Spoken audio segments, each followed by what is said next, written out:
The views and opinions expressed by tonight's guest and topic of discussion do not necessarily represent the official policy or position of Spaced Out Radio, Spaced Out Saturdays or Sundays, SOR Media, its hosts, syndicated carriers, or anyone associated with this broadcast. Any rebroadcast, reproduction, or other use of this broadcast or podcast without the express written consent of SOR Media is strictly prohibited. Listener discretion is advised.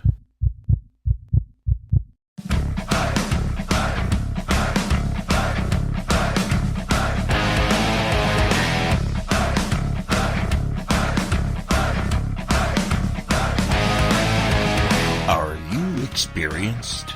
Then come own the night with us.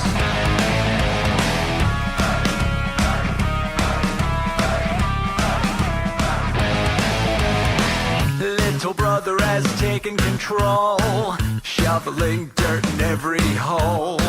Predators to condemn your soul, watching you and watching me. We're all stationed atop the mountains of British Columbia, live from SOR headquarters. This is Spaced Out Radio with host Dave Scott. We live behind glass curtains and act like nothing's wrong. Soon you will belong. You can follow us on our website, spacedoutradio.com, and on Spaced Out Radio on iTunes. You can follow Dave on Twitter at Spaced Out Radio, and on Instagram at Dave Scott SOR, on Facebook at Spaced Out Radio Show, and on our YouTube channel, Spaced Out Radio. Brother wants to make headlines, be immortalized. Everyone's got an electric eye with the digital spies. They've watched you for so long. I know you're out there somewhere watching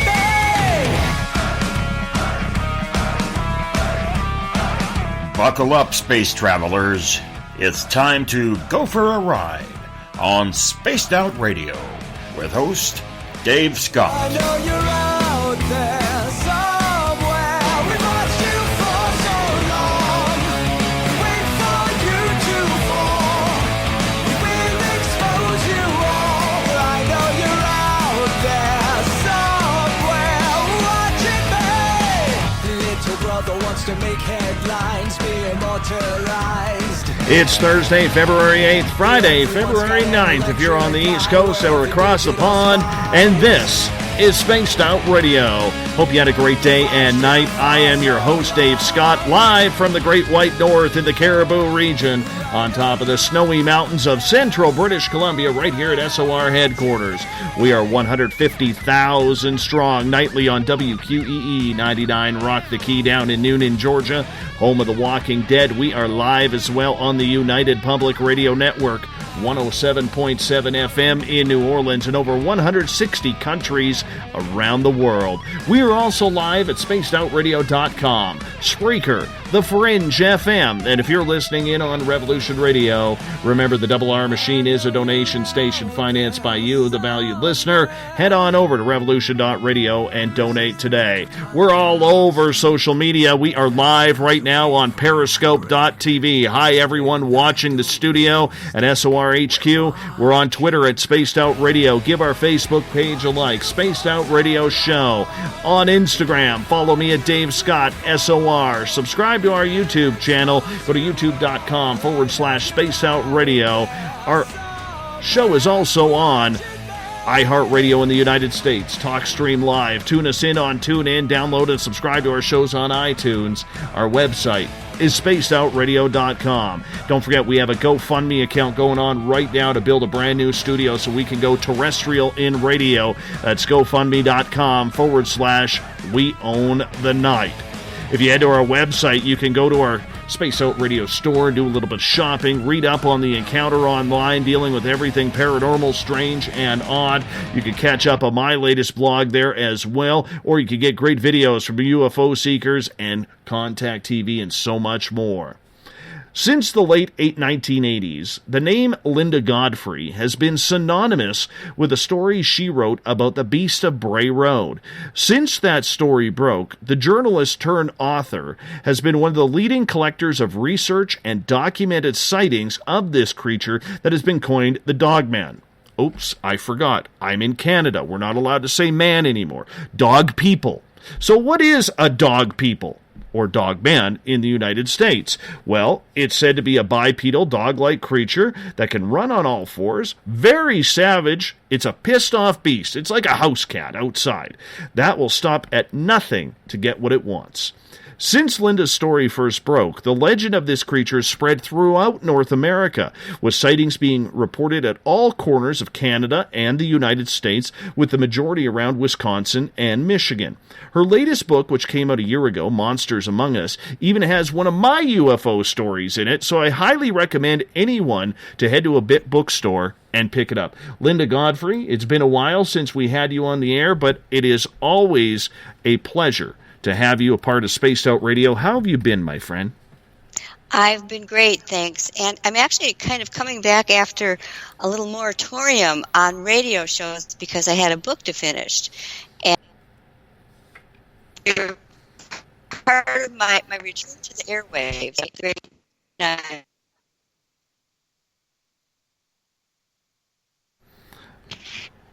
We're having a little bit of a Skype issue. I'm assuming that's the snowstorm that is hitting in your area.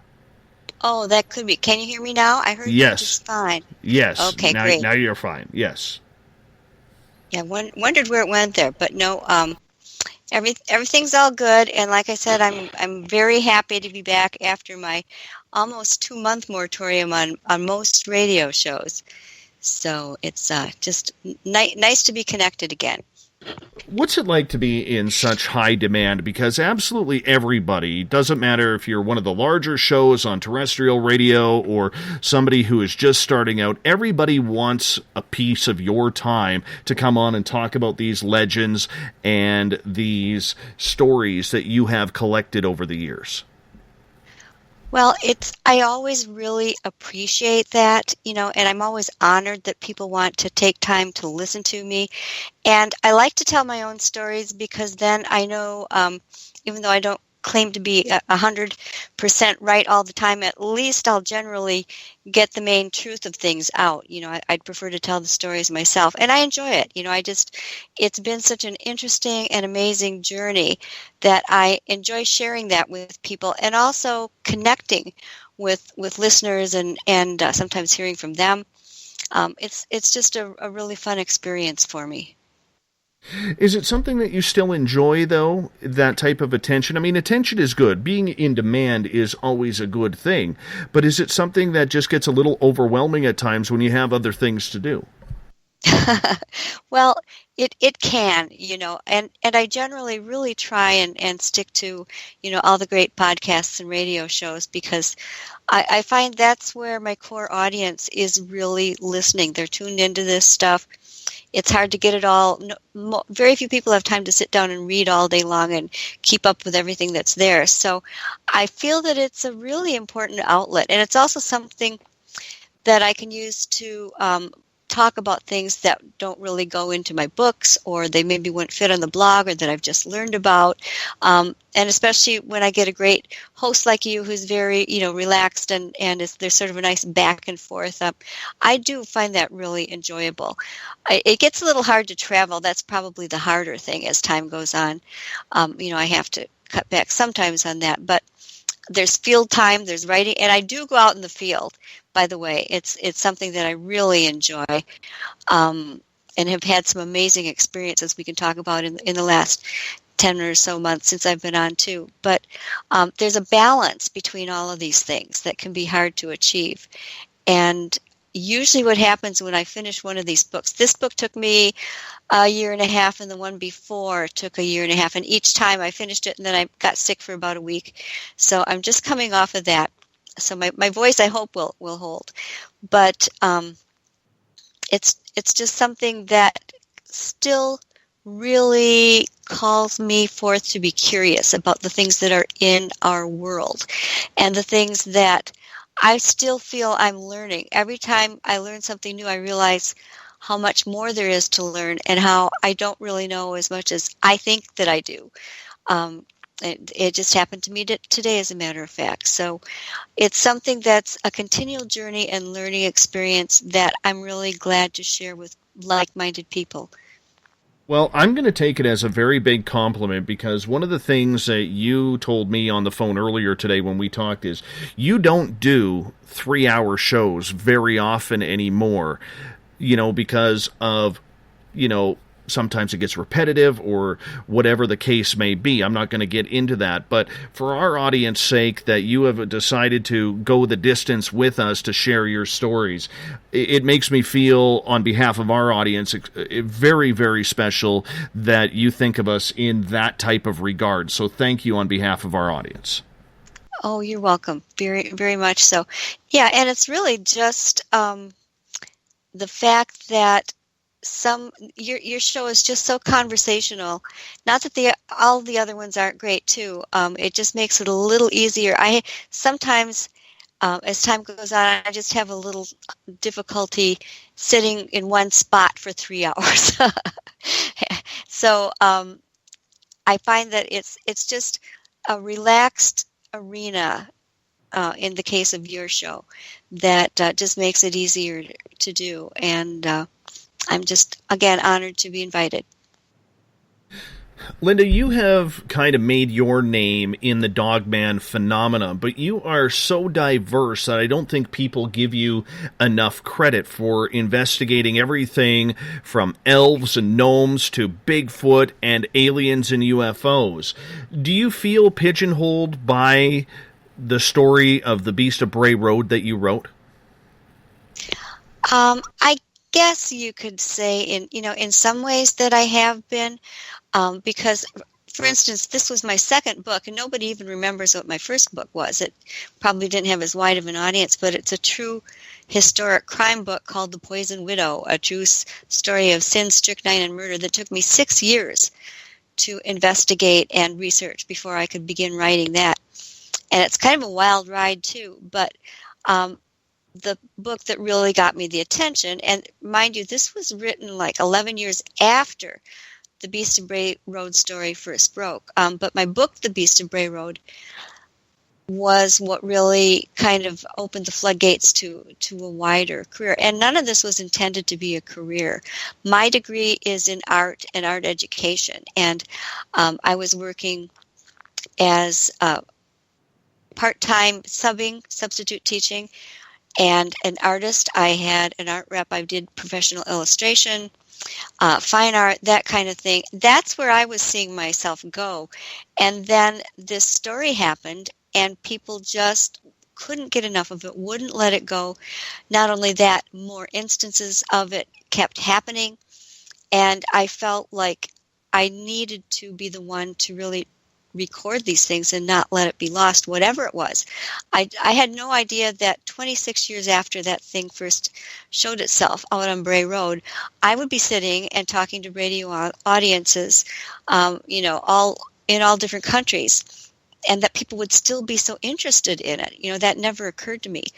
But since they are, I feel like as long as people are coming to me to share their experiences, that it's sort of my duty to keep up with that and see that they get recorded. You mentioned something about saving that information, and I look around my studio here.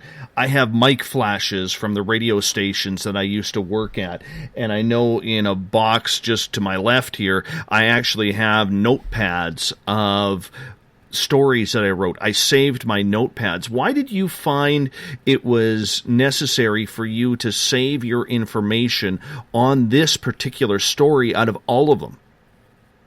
Well, that's a great question. And, back in the newsroom at the Week when I started there, the editor we had at the time said she had worked in a much larger venue in New York City before. And she said, what we believe is you always throw away your notes because then nothing can ever come back to haunt you. And I probably have for most of the stories. I mean, I wrote for that newspaper for 10 years with only a few updates on the Beast of Bray Road. The rest were all, much more mundane things. And I threw most, if not all of those notes away, but I still have the first little tiny scrap of paper where I was on the phone and somebody called and said, people on Bray Road are saying there's a werewolf. And I wrote that down in one little name, and then it just went from there. So I am sort of a scrap note taker, though. I'll write on envelopes and napkins, and then I just sort of paperclip them all together. So filing has never been my great strong suit. I'll admit that, but I do try because I think that these stories are just so, they're usually people sort of pouring their hearts out and entrusting me with something that was really important to them in their lives. And I just feel that I need to keep that respect that they had. And I can see that, like I remember, like I went through some of my notes from, and it's been 10 years, almost 11 years since I've been out of mainstream radio, but I went through some of my notebooks a couple of months ago, just looking at some of the stories I wrote, about, I was covering sports at that time, working, the Vancouver Canucks or the BC Lions, our professional football team, or whatever the topic may be, and it's just those little mementos. But I guess I look at the Beast of Bray Road and I think, out of all the topics that you covered, this is a strange one to keep. Did you feel at that time that this may turn into something special and maybe you just didn't realize it? Well, what I was thinking at the time was that I did not know what the creature was. I did believe at least the majority of the people who were coming to me, and there were quite a few people, coming forward to fess up. It wasn't only the people who were featured in that first story. And I thought, well, I don't know what this is. It could be that it's just some kind of dangerous animal that the populace should be warned about, keep the pets and kids indoors. If it happens to be a big, giant rogue coyote, or like some of the authorities were trying to say, it needed to be chronicled for that reason. But I thought, even if that proved not true, and we never did figure out what it was, it for sure had already become local folklore. And I've always been very big into folk stories, folklore, that kind of thing. And I thought, how often do you get the chance to sort of witness folklore in the making and to record it? And that was also really a lot of the crux of my first book, The Beast of Bray Road, Tailing Wisconsin's Werewolf, because what I wanted to document, as much as I did the sightings and the things that were being seen, was the effect of the people who, the effect that these events had on the people who lived in the surrounding towns, and things like the bakery making werewolf cookies, and local politicians kind of getting in on the bandwagon and making sort of pretend commercials where they were endorsed by the werewolf, and how it fit into local history events that sort of presaged the whole thing. So that was my idea, was to present this sort of full picture of not just scary stories about some kind of weird animal, but what this did to a community. And the more things that and during all of those 10 years or 11 before I wrote that book, the media never stopped coming to me either. Usually around Halloween, of course, because that's the season for quote-unquote werewolves, which I don't believe these things are, and they're seen and reported all year long. But I think it was a lot because very few people at the time were paying any attention to the idea that people were seeing something that looked like, they would use the word werewolf, they say, for lack of a better description.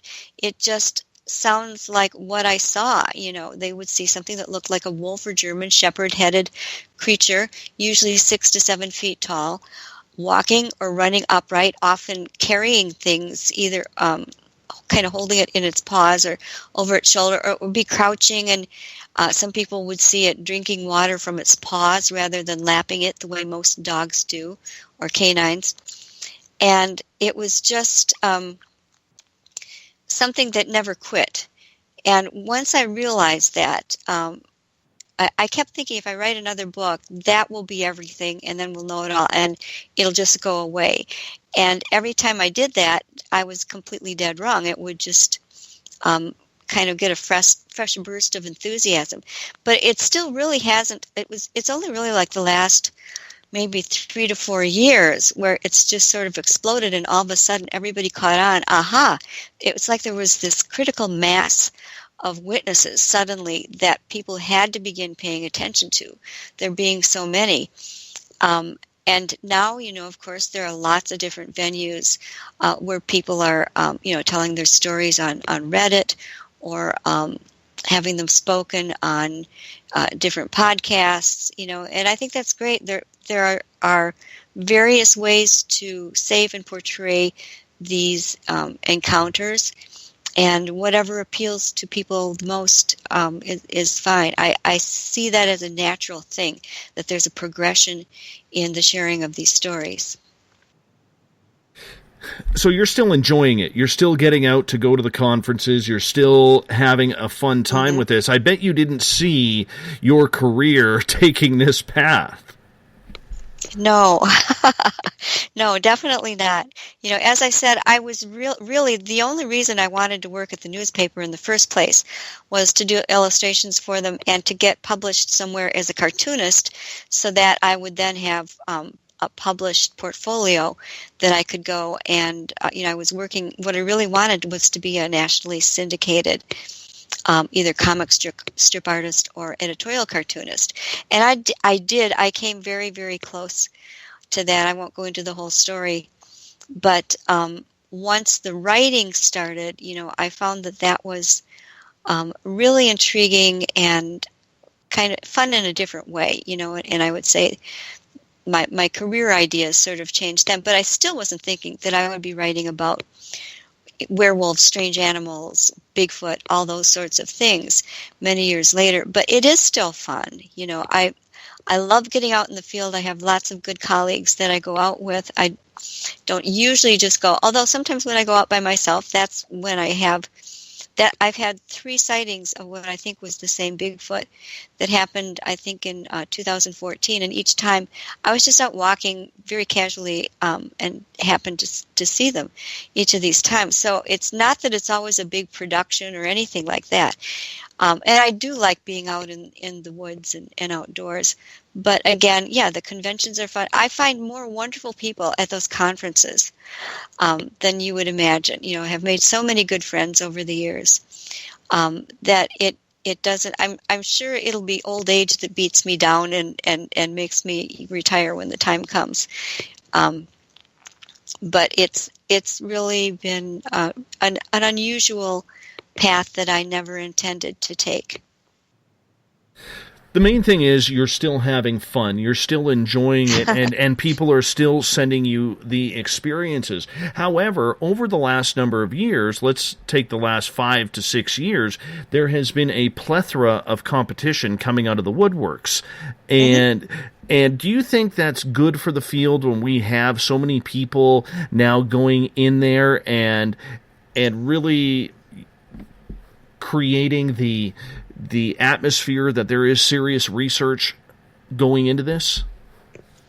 Yeah, I don't have any problem with there being competition, because I think that there are many more sightings of this thing and many other cryptids than one person, myself, could possibly ever keep track of and do justice to.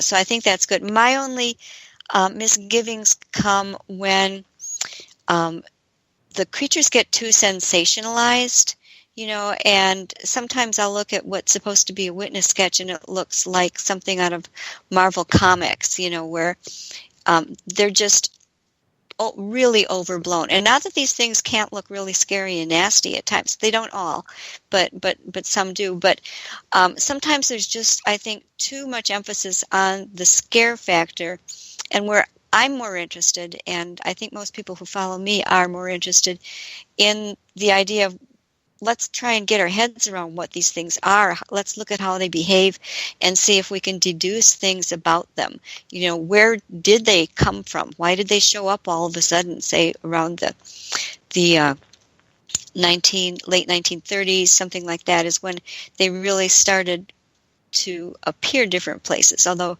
those reports are kind of rare. But what is their intent? Why do so many people feel that they are being stared at insolently, like these things have some sort of contempt for them, or else, if not that, then that they display a certain intelligence? People will say, I felt like, and this was one that I was going through just the other day and typing up, and the person was saying, they were in a car, and it was one of these things that was crossing the road in front of them. It had actually tried to sort of bump up against the car, which is something that comes out every once in a while. But he said, the thing was ahead of me, and it turned its head and looked at me. And he said, I felt like it was looking at me, not at the danger from my car or assessing if it had to run faster or what it might have to do to save itself on this road. It was looking at me in that car. And he said, that's what really frightened me. And I don't ever drive that way again. And many people say that. They'll avoid the places where this sort of thing happened. So that, anyway, to get back to your question, that is the sort of thing that intrigues me. And I think there's also kind of a searching right now. People are looking for meanings in religious terms and in scientific terms, and some of those things really apply and are exciting, and other things you're kind of stretching, I think, to reach them. But that's what I'm looking for. When I see TV shows, there's some TV shows that do wonderful jobs. There are others where they're sensationalizing every other thing, putting axes in people's hands when they weren't having any sort of instrument at all as a defense, or just making them super bloody or whatever. As long as there's truth, I'm good with it. I don't mind anybody else doing any of it, as long as they're being truthful and trying to stay with what the intent of these eyewitnesses was in the first place, which when they tell their story, they're not telling it because they want a whole bunch of people to be frightened. They're telling it because they witnessed something that they want others to honestly know about, and they want to contribute to the final lore and collection of encounter experiences that people have seen. So that would be my only caveat. For people who are unfamiliar with Dogman and your story of the Beast of Bray Road, I know you've told it probably 28,000 times, but I would appreciate if you gave a little version of how you got involved with this entire story, because there are still so many people, Linda, who know who you are, but they may not know how you came about this story. Well, you're probably right about that, because it's been like 26 years now. And I have to stop and realize sometimes that, people who are, say, in their 30s now and just finding this out, at that time, they were maybe 5, 6, 7 years old and had no idea what any of it was about. Probably didn't hear anything about it. So, yeah, after all these years, it's kind of good to give a little look back. And like I said, I was working just making cartoons at first for this large circulation but weekly newspaper, which was a real newspaper. It had stories and things like that. It wasn't just I've heard it described as sort of a shopper advertiser thing, and it really was much more than that. So I just accidentally walked into a reporter's job. Somebody happened to leave. I was there. The editor said, would you like to be a reporter? Because, we'd gotten along well with everybody there. And I said, sure. I thought that sounded like fun. And was just starting out doing regular stories.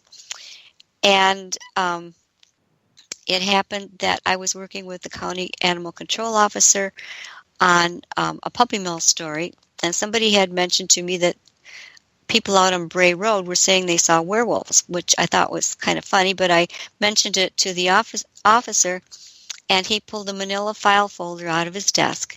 The file folder was labeled werewolf, And he opened it up, and he had notes in there from people who had been calling him from that area and saying, I saw this thing.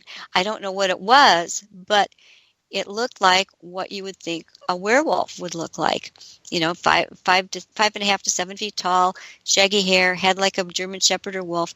The reports were very consistent, but then they'd say, but it walked or ran on its hind legs. And that was that was the start of it. The story went to press New Year's Eve weekend, 1991 and 1992, and within 2 weeks it had gone national. It went because the sister publication had AP. It went out on AP, and all of a sudden, everybody in the world was calling our little newspaper office and wanting to know what was going on, and it just seemed to strike a chord with people. And like I said, I worked for that newspaper mostly part-time. Part of the time it was full, partly part-time. I was also, again, making art and substitute teaching at some schools in art, that kind of thing. So I was raising my kids. I was pretty busy, and it was after 10 or 11 years had gone by, and I found that I was starting to write stories for the second time about the same people, because there's so many interesting people in one county that you can get to, you know. And I said, well, maybe it's time to try something else. More importantly, I saw that people were still trying to find out more about this creature.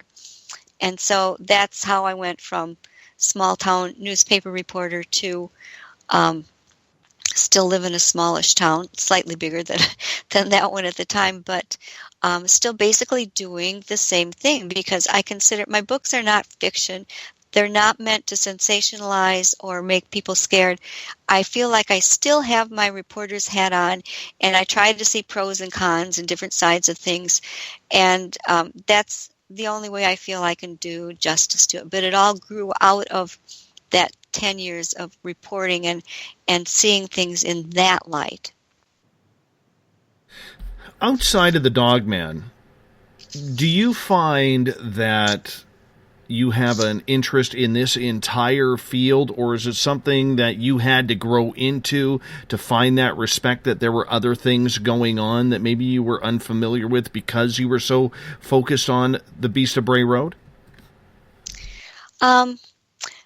You know, I had this interest all along in other things. You know, as I said, my first book was True Historic Crime, and was about this poison murderer from the same county, Walworth County, who lived in Whitewater, who, with her college-age lover, murdered her husband with strychnine in the 1920s, and then would have gotten away with it, except then she also tried to kill her 4 children by loading up big chocolate bonbons with enough strychnine to kill a horse for each of them.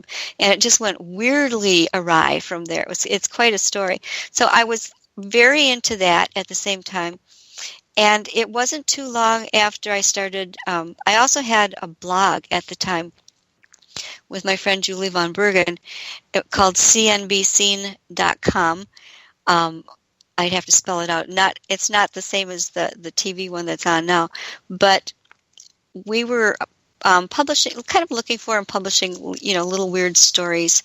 And I had a weird squirrel page and a weird deer page, and eventually we kind of had to turn away from that and do some other things, and somebody bought my weird squirrel and my weird deer pages, and then I happened to get a wonderful phone call from the guys who do the Weird US series, and I was able to co-author Weird Wisconsin, and then I got to author Weird Michigan, and that got me out into this whole realm of, you know, I had to visit haunted places and cemeteries and look for the weird artists, my favorite part, and unusual personalities and weird history, and of course a big wide variety of different sorts of monstrous creatures from these states. I think I put 5,000 miles on my car in Michigan alone, probably about the same amount in Wisconsin too. And then I did follow-ups to each of those books. So there was quite a lot put in there,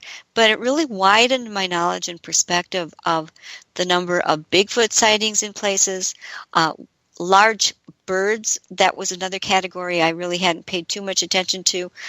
Things that looked like huge bats with fuzzy human centers.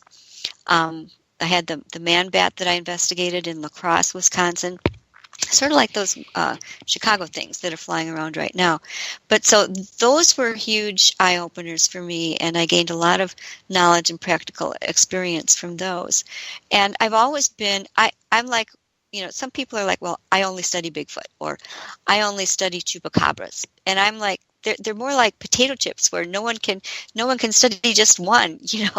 One leads to another, and so often you have these areas that are called window areas or flap areas, where you find one anomaly and another is popping out, and another and another. They seem to be clustered in these certain places, and that I think has really always been something that's guided me in my choice of book subjects and that sort of thing. I still get remembered most for the Beast of Bray Road, the Wolfman or Dogman, whatever you want to call them. But all of those other things have always been there too, and really still are. And the irony of it is, when it comes to the Dogman, I may have seen a part of one once, but with the Bigfoot, I have had full daylight sightings of several of them, and some other experiences too, where I was in no doubt as to what was happening. So if I were going to make that up, and I've always been reluctant to speak a lot about that, because I was afraid people would be like, well, yeah, she can make that up so she can write another book about it. But lately I had this epiphany that if I was expecting other people to come forward with their things and not be worried about the embarrassment or anything like that, then I should sort of, man up or woman up and person up, whatever you want to call it, and be truthful about my own experiences too. So those have kind of made their way into my books more and more. But it's a jungle. It's a wild jungle out there, and I don't see restricting myself to any one part of it. I'm very curious about this, because this field can be so cruel. And you've known that firsthand from all of, yes, the critics that you have out there, most of them sitting in the front of their computer and have never spent a minute out in the forest. How have you dealt with that harassment, with people saying to you, Linda, you're milking this story, it's not a real story, you've made a career off of this, you should be, looking at something that is real, this is disgusting. I'm sure you've heard everything in regards to harassment. How have you dealt with that? Well, yeah, I've heard it. I mean, there's actually somebody that the past several years has been going around saying, I never go out in the field. Well, I have people, call and tell me that, laughing, because they say, I'm reading your book and it's telling all the things you did in the field. So I just let my actions speak for them, for themselves. I don't feel like I need to be liked by everybody, as long as I feel that I'm being truthful and following the path I'm supposed to follow. If people don't, the wonderful thing is that, at least in North America here, it's a free country. If you don't like the subject, if you don't believe in these things, if you don't want to hear about it, then don't listen to it. Don't go look at it. Don't read the books. Don't watch the TV shows. Why should you upset yourself by doing it? And I feel people who are saying some of these things, they don't know me. They don't know what I've done or been through.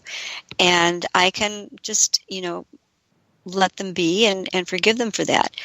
So it's not something I spend a lot of time on, because, and again, the newspaper office was a great training ground for that, because I was doing editorial cartoons, and a lot of the time it didn't seem to matter too much if it was local or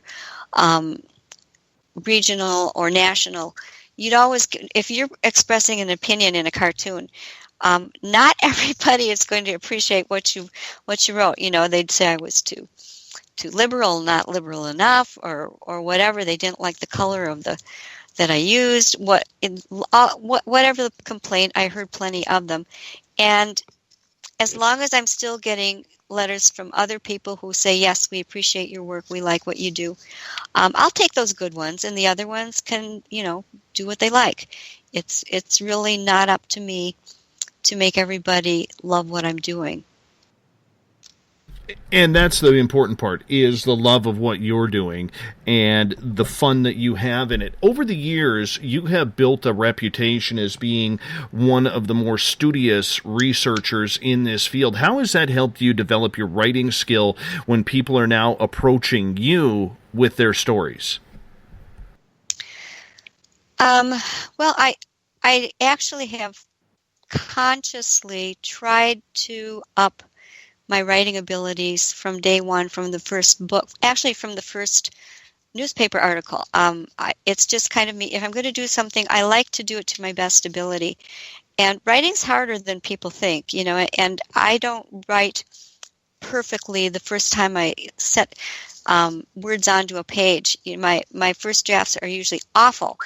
And it takes a lot of effort. Some people I'm sure there are people out there who have that wonderful flow, where they just sit down and they can dictate it and it's all right there and in perfect harmony. And I'm not like that. I let myself write horribly at first and then I go fix it and keep working at it. But one of the best compliments that I ever received from an editor was one that told me that of the people they had, this was a regional publisher, that of the writers that they had, I was one of the very few that they could see I was working on improving my writing chops from book to book to book. And I was so pleased that somebody could see that and notice it, because I really always have worked hard at that. I like people to enjoy the writing and not have to fight their way through it, or let the writing get in the way of a good story. So, yeah, it's something that I do think about, and consciously, I'm still trying to get better. I have all kinds of books on writing, and those are actually just as important to me as a lot of my creature reference books. Well, let's get into the Dogman here, because I think a lot of people want to hear your take on it. Recently, there was a Dogman sighting that came out with this photograph, which, when I saw it, to me it looked like a husky that was jumping up for a treat, more so than a Dogman. Do you want to explain that story for us? Well, I'm not sure that I can actually explain it, because I think it's been thrown into some question, and it was on a lot of area TV news sites, and it's been pulled by them. And I've had it on a couple of my pages, and people have been talking about it. And I think the consensus is coming around that folks are a little bit suspicious of it, because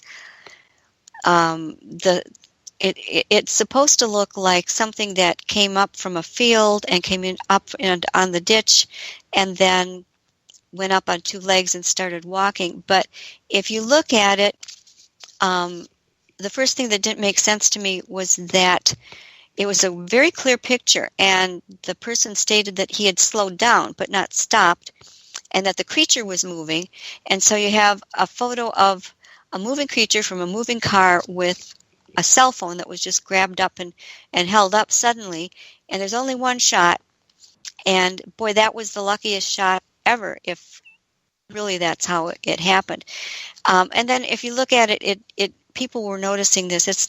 It wasn't necessarily just me, but I noticed that people were saying, well, the fur doesn't match. It's different on the top than the bottom, and one of the arms looks transparent. So I don't know. I haven't had the chance to interview the person. I'm just trying to kind of get my head around the way that this image looks, and I think there's a lot of question about that. And perhaps he's got answers to all of it. I don't know. And this brings up another topic, because there's always this question when someone comes to me with a story or a photo or whatever. So much of the time they are telling the complete truth as they know it, as they see it. They want nothing more than their story to be heard.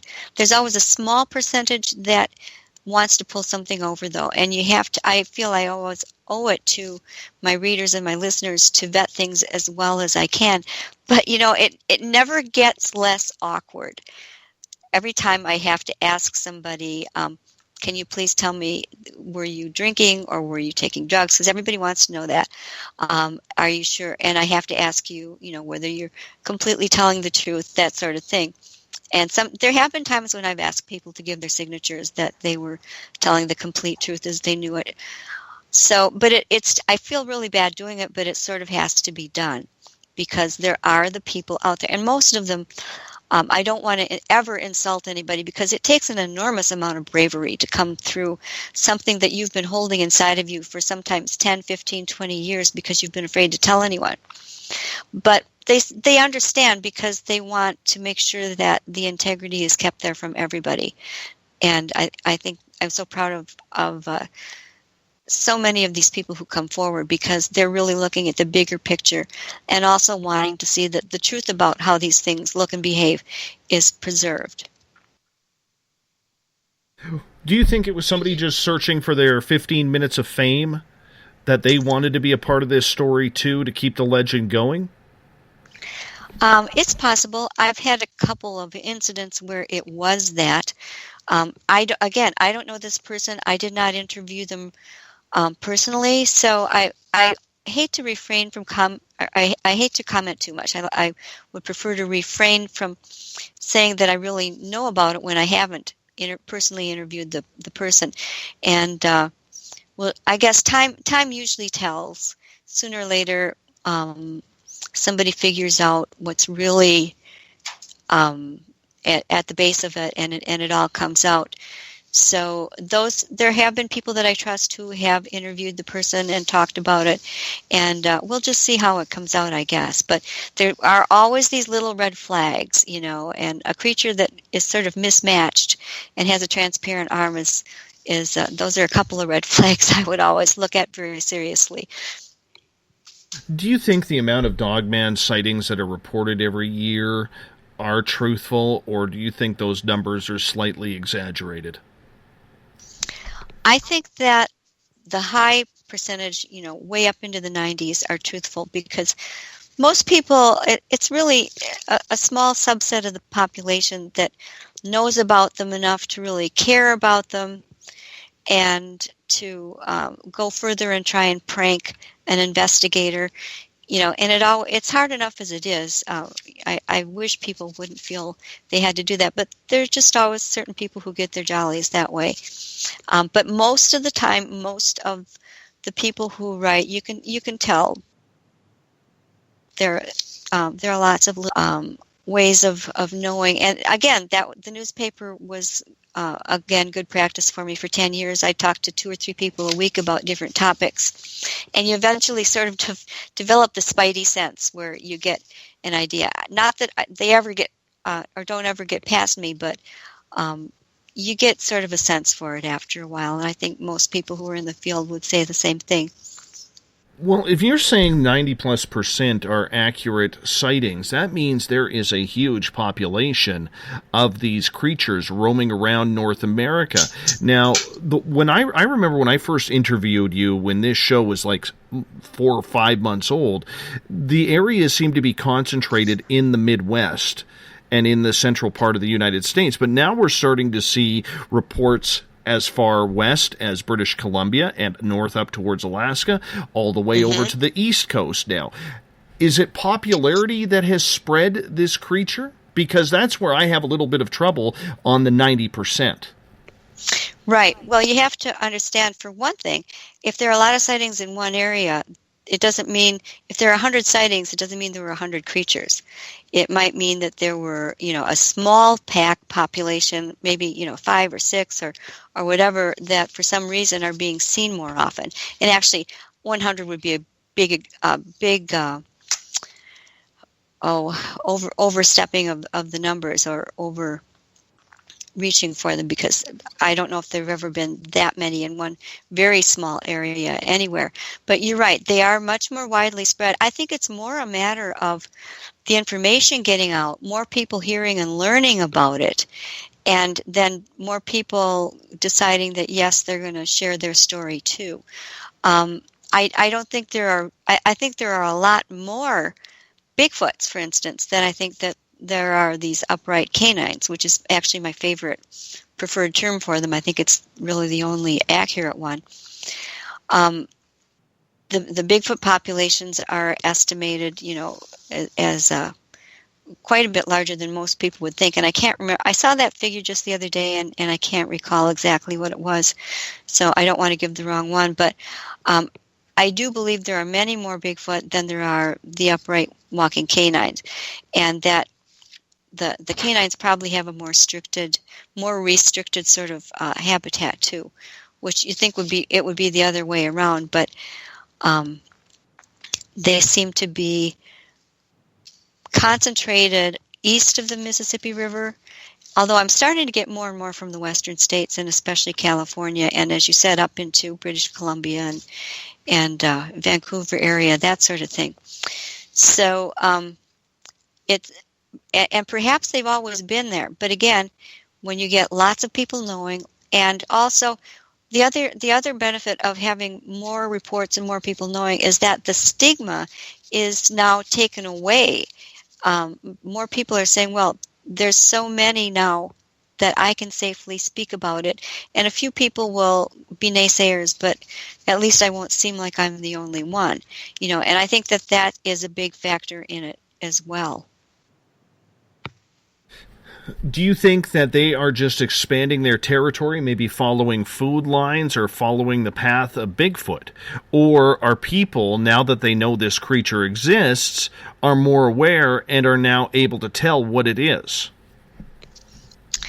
I think it's both. There are well-known wildlife corridors, and there's one, for instance, that goes from the Badlands through Minnesota, down across Wisconsin, over to southeastern Wisconsin, near where I live, where cougars are known to sort of migrate. The young males go out looking for love and adventure, and they find their way down through those corridors and kind of keep showing up in the same areas. For instance, there was one cougar that was in southeastern Wisconsin, only a couple of miles from where I was living, that ended up in near downtown Chicago in a residential neighborhood and had to be shot. And they traced the DNA back to signs of spoor that he had left up here in Walworth County. And some of it was found on the farm of a friend of mine. And she got so she wouldn't go outside without a shotgun anymore. They actually are still being seen. Around the county, and much more than people know. And in fact, my husband was stalked by one in the backyard of our former house. He'd gone out to about an acre-sized yard, and we had kind of like a deep ravine that we call the Kettles on two sides of our house. And he had gone back there at night without a flashlight to get something out of his boat parked at the very far end of it. And he got back there and he heard this yowl, and he said he knew what it was immediately because you can't mistake the yowl of a big cat. And then he heard this thump, and it had jumped from somewhere to within a few feet in front of him, and he had to walk backwards, waving his arms and yelling and kicking at it all the way up our backyard till he got up on the deck, and then it finally ran into the trees. But the ironic thing was, at that time, he was yelling and stuff. I was right inside the house. My office was right on the deck, but I was doing a radio show. Maybe it was one of yours, just like this, where I was wearing my headphones, and I never heard him yell. And if it had for some reason gotten him and dragged him off to kind of half bury it like they do, I wouldn't have found him in time or even known about it. It is scary. It is, even with my little guy around here, because our yard is just over half an acre, but our backyard is into a green belt, and we get cougars coming through this area all the time. I don't even allow my little guy onto my patio without my big dog. And and he's not allowed off the patio. That's just too much danger there. Like today, for instance, he's 4 years old. I had to kind of explain to him, you can't go outside and play in the snow, even with Doug. Doug is my dog, because if a cougar is there, he can get to the snow. You know, and I said you have to remember, you can't just go out and play just because you want to. You have to wait for mom and dad. So it's a little scary. You have to know your environment and what are the dangers with it when it comes to animals around you. It's just one of those. It's one of those things. I mean, it's just natural, shall we say? It is definitely. And the thing is, you have to think about this. Nobody knows exactly how many cougars. Nobody knows exactly how many cougars are going down through those corridors. So, excuse me, my husband just walked through the room and was asking me something. Nobody knows how many of those cougars are going, and we have evidence that there are many more than people ever see. And if you read any of the wildlife books, and I try to read a lot of those too, books on how wolves and bears and cougars and things behave in the woods. You'll find they'll always write, you do not see a cougar unless it wants you to see it, unless there's some strange, weird accident where you happen to be the right way, according to where the wind is blowing, that you can actually walk up on it. That's not good either. I've actually gone for a winter hike, a February hike with a couple of colleagues of mine, where we saw tons of. I'm going to get you to hold on right there as we are going to hop out for our first break of the night. You're listening to Spaced Out Radio. Our guest tonight, going the distance, is Linda Godfrey, author of Monsters Among Us. My UFO stories in there, so you got to go pick it up. Linda's going to be breaking down more about Dogman. We're going to get into Bigfoot and other cryptids as well, coming up on Spaced Out Radio right after this. Find your escape where time has no limits. It's about living today and cherishing the heritage of yesterday. A spirit of adventure for what is new, with the nostalgia of the past. Your timepiece is a reflection of who you are. Life surrounded by beauty from the world around us to the soul within. EscapeWatches.com. There is no time like the present to enjoy your escape. Use promo code SMF2017 for your 20% discount today. Lori and Fenton here, SOR listeners. Join me at UFOCon 2018 in South San Francisco, California, March 23rd through 25th, where 14 presenters discuss all things disclosure, UFOs, and aliens. Stephen Bassett, Grant Cameron, and Melinda Leslie address disclosure. Preston Dennett will present Inside UFOs. Your Dave Scott and Lynn Buchanan tell of amazing alien contact. Get tickets at caufocon.com. The freedom to post what you want, when you want. That's the social media freedom you need. Social Media Freedom is the free app in your app store. No need to worry about going to jail or being shadow banned any longer. It's the freedom to say what you feel. The freedom to know Big Brother isn't watching. It's the way social media is supposed to be. Social Media Freedom. It's time to set yourself free. Download from your app store today. Coming September 28th to the 30th, it's our first annual Caribou Paracon, put on by Spaced Out Radio and the Canadian Society of Questers. 3 days of paranormal, supernatural, and spiritual knowledge in the beautiful 108 Mile Ranch, British Columbia. Tickets are $150 Canadian for the event, being held at the Spruce Hills Resort and Spa. Come watch our featured speaker, Grant Cameron, along with Lori and Fenton, David Weatherly, Ross Allison, and more. The Caribou Paracon, celebrating everything paranormal. Hey Space Travelers, it's Joe Roop, your host of Spaced Out Saturdays. Come join me as we explore the realms of the paranormal, the esoteric, and everything in between every Saturday night at 9 p.m. Pacific, midnight Eastern. You know the truth is out there. Don't get caught sleepwalking. Come join Spaced Out Saturdays. That's every Saturday night, 9 p.m. Pacific, midnight Eastern, right here on SpacedOutRadio.com. Psychic Sundays, spiritual communication, ET contact, Sasquatch in your backyard. We will have it all on Cosmic Passport with me, Elizabeth Anglin. Each Sunday, starting at 9 p.m. Pacific, midnight Eastern, at SpacedOutRadio.com, I will take you on a journey of enlightenment. The goal is learning from the soul on out. We'd love it if you joined our experience, Cosmic Passport, heard Sundays at spacedoutradio.com. 365 days a year, we're in the field, investigating UFO sightings, talking to alien abductees, and visiting secret military locations like Area 51. We're UFO Seekers, official partner of Spaced Out Radio. Follow our daily search for the truth at ufoseekers.com or like us on social media. Catch us on Spaced Out Radio every third Monday of the month as we discuss Area 51, UFOs, and more. And also, don't forget to subscribe to us on YouTube.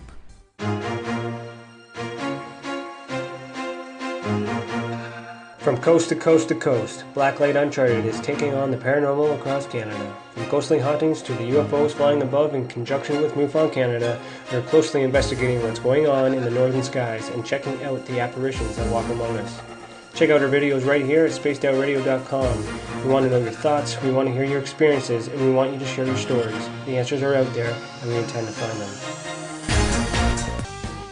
It's paranormal news at its finest. Welcome to The Encounter. At spacedoutradio.com, The Encounter online is SOR's trusted news source for everything weird and strange going on around the world. This is news editor Eric Markham. Our team of journalists are scouring the planet for those strange stories that rarely make the mainstream. No fear-mongering or fake news here.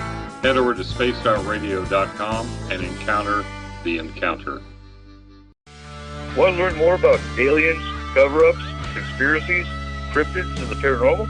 All you have to do is tune in S4 as we take over the Spaced Out Radio night, starting at midnight Pacific, 3 a.m. Eastern, each and every Saturday night, right after Spaced Out Saturdays.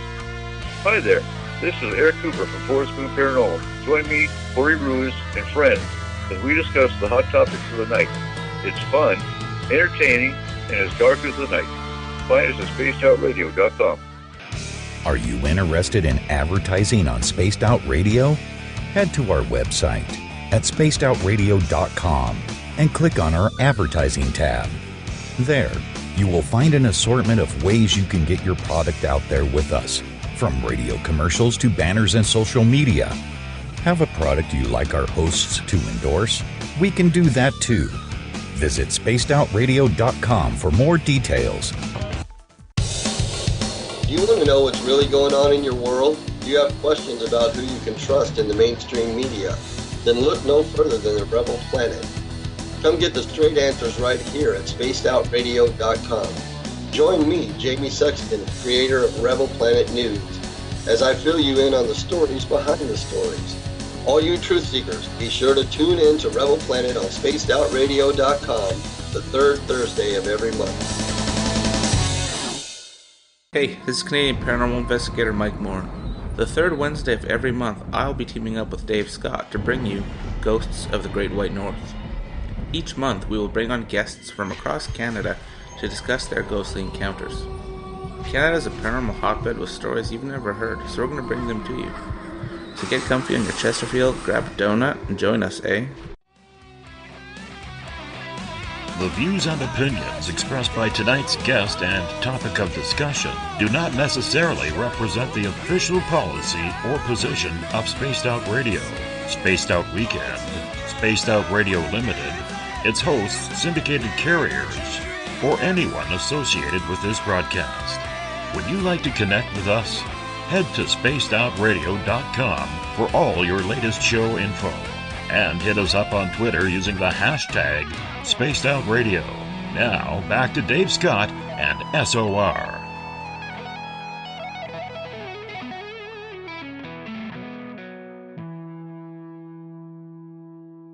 Welcome back to Spaced Out Radio tonight. Hour number 2 now underway. Tomorrow night on the program, Nicole Strickland is going to join us. We're going to talk about the paranormal, and we're going to talk about paranormal practices. It's going to be fun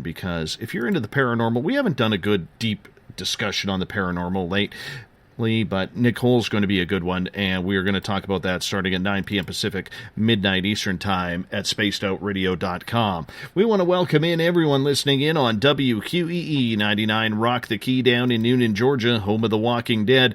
We are live as well on the United Public Radio Network, 107.7 FM in New Orleans, and over 160 countries around the world. We're also live on the Fringe FM, and if you're listening in on Revolution Radio, remember the Double R Machine is a donation station financed by you, the valued listener. Head on over to revolution.radio and donate today. Bill Cardwell has set the password for tonight in the SOR Space Travelers Club. Quick Quidlet. Oh, I said that wrong. Quick Quidlibit. Quick Quidlibit is your password. Try and say that fast quickly. Quick Quidlibit. What the hell is that, Bill? Anyways, Bill sets a password each and every night, right here on the mighty SOR. Now, if you want to follow us on social media, you can do so on Twitter, at Spaced Out Radio. Use the hashtag Spaced Out Radio if you want to connect with us live during the show as well. We're live on periscope.tv if you want to watch what we're doing here at SOR HQ during the show. We're on Facebook at Space Out Radio Show, Instagram, Dave Scott, SOR. Subscribe to our YouTube channel. Go to youtube.com/Spaced Out Radio. Our website is spacedoutradio.com, where we have a plethora of features for you, including joining the SOR Space Travelers Club for $5 a month. Rock out to some Bumblefoot. Shop at our Spaced Out Radio store. You can also read up on the encounter online, as well as watch great videos from UFO seekers, Contact TV, and so much more at spacedoutradio.com. Tonight we are talking with one of the top researchers in the world when it comes to the subject of Dogman, but she also, Linda Godfrey that is a heavy researcher into Bigfoot, gnomes, little people, anything cryptid or fairy. It's just one of those topics that just keeps going and going and going. And we're very proud that Linda is going to be here for the next 2 hours. She is going the distance tonight on Spaced Out Radio. Linda, welcome back.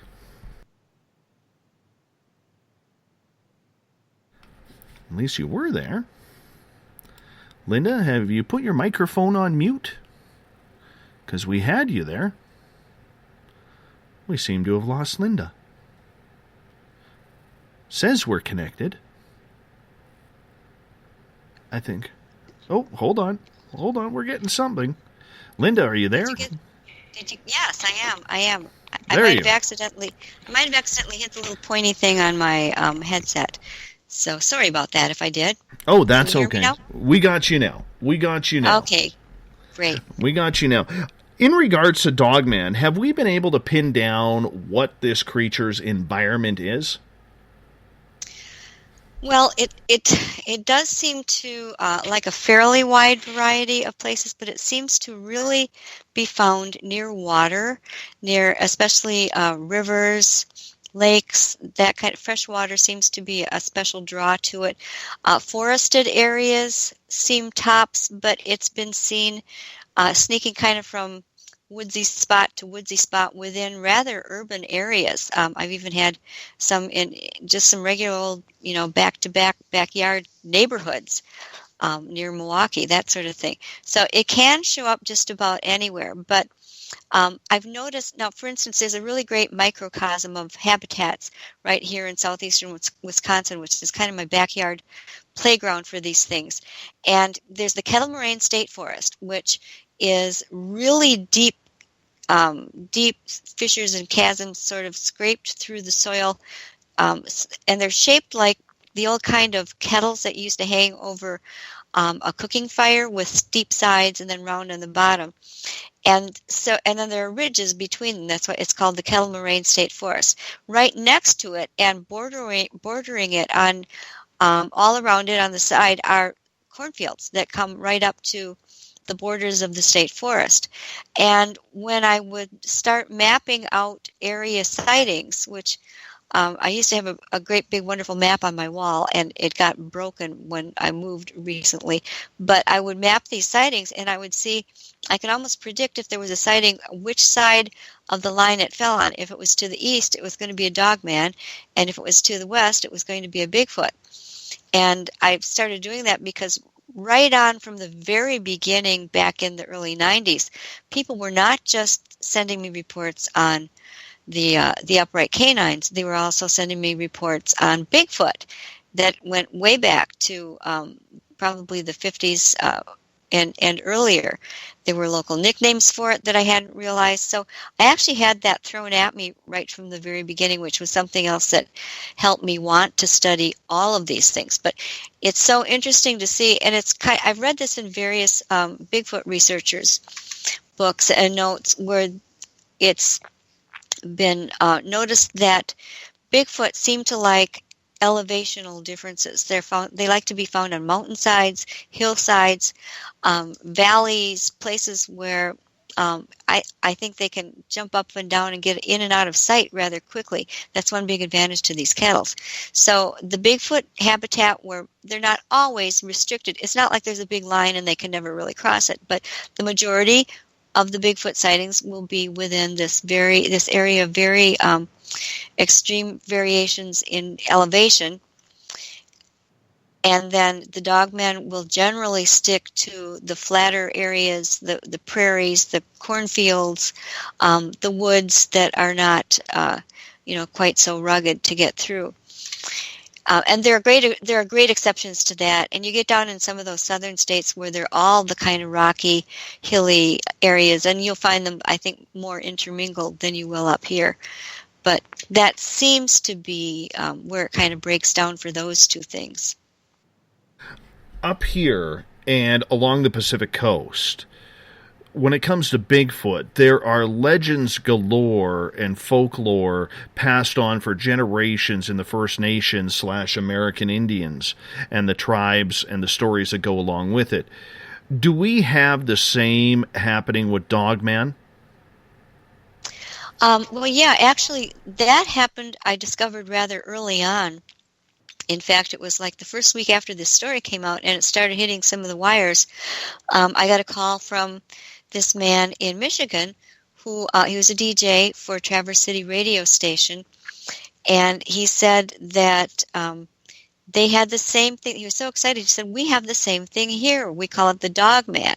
And he had written this kind of a legendy song where he took some folk tales of logging camps and a couple of new but unexplainable reports, and then just made a few things up and put together this thing. And he played it on April Fool's Day, just as a fun, hoping that he would sell copies of the CD of this kind of ballad song that he wrote to benefit a dog shelter. And he called it the Michigan Dogman.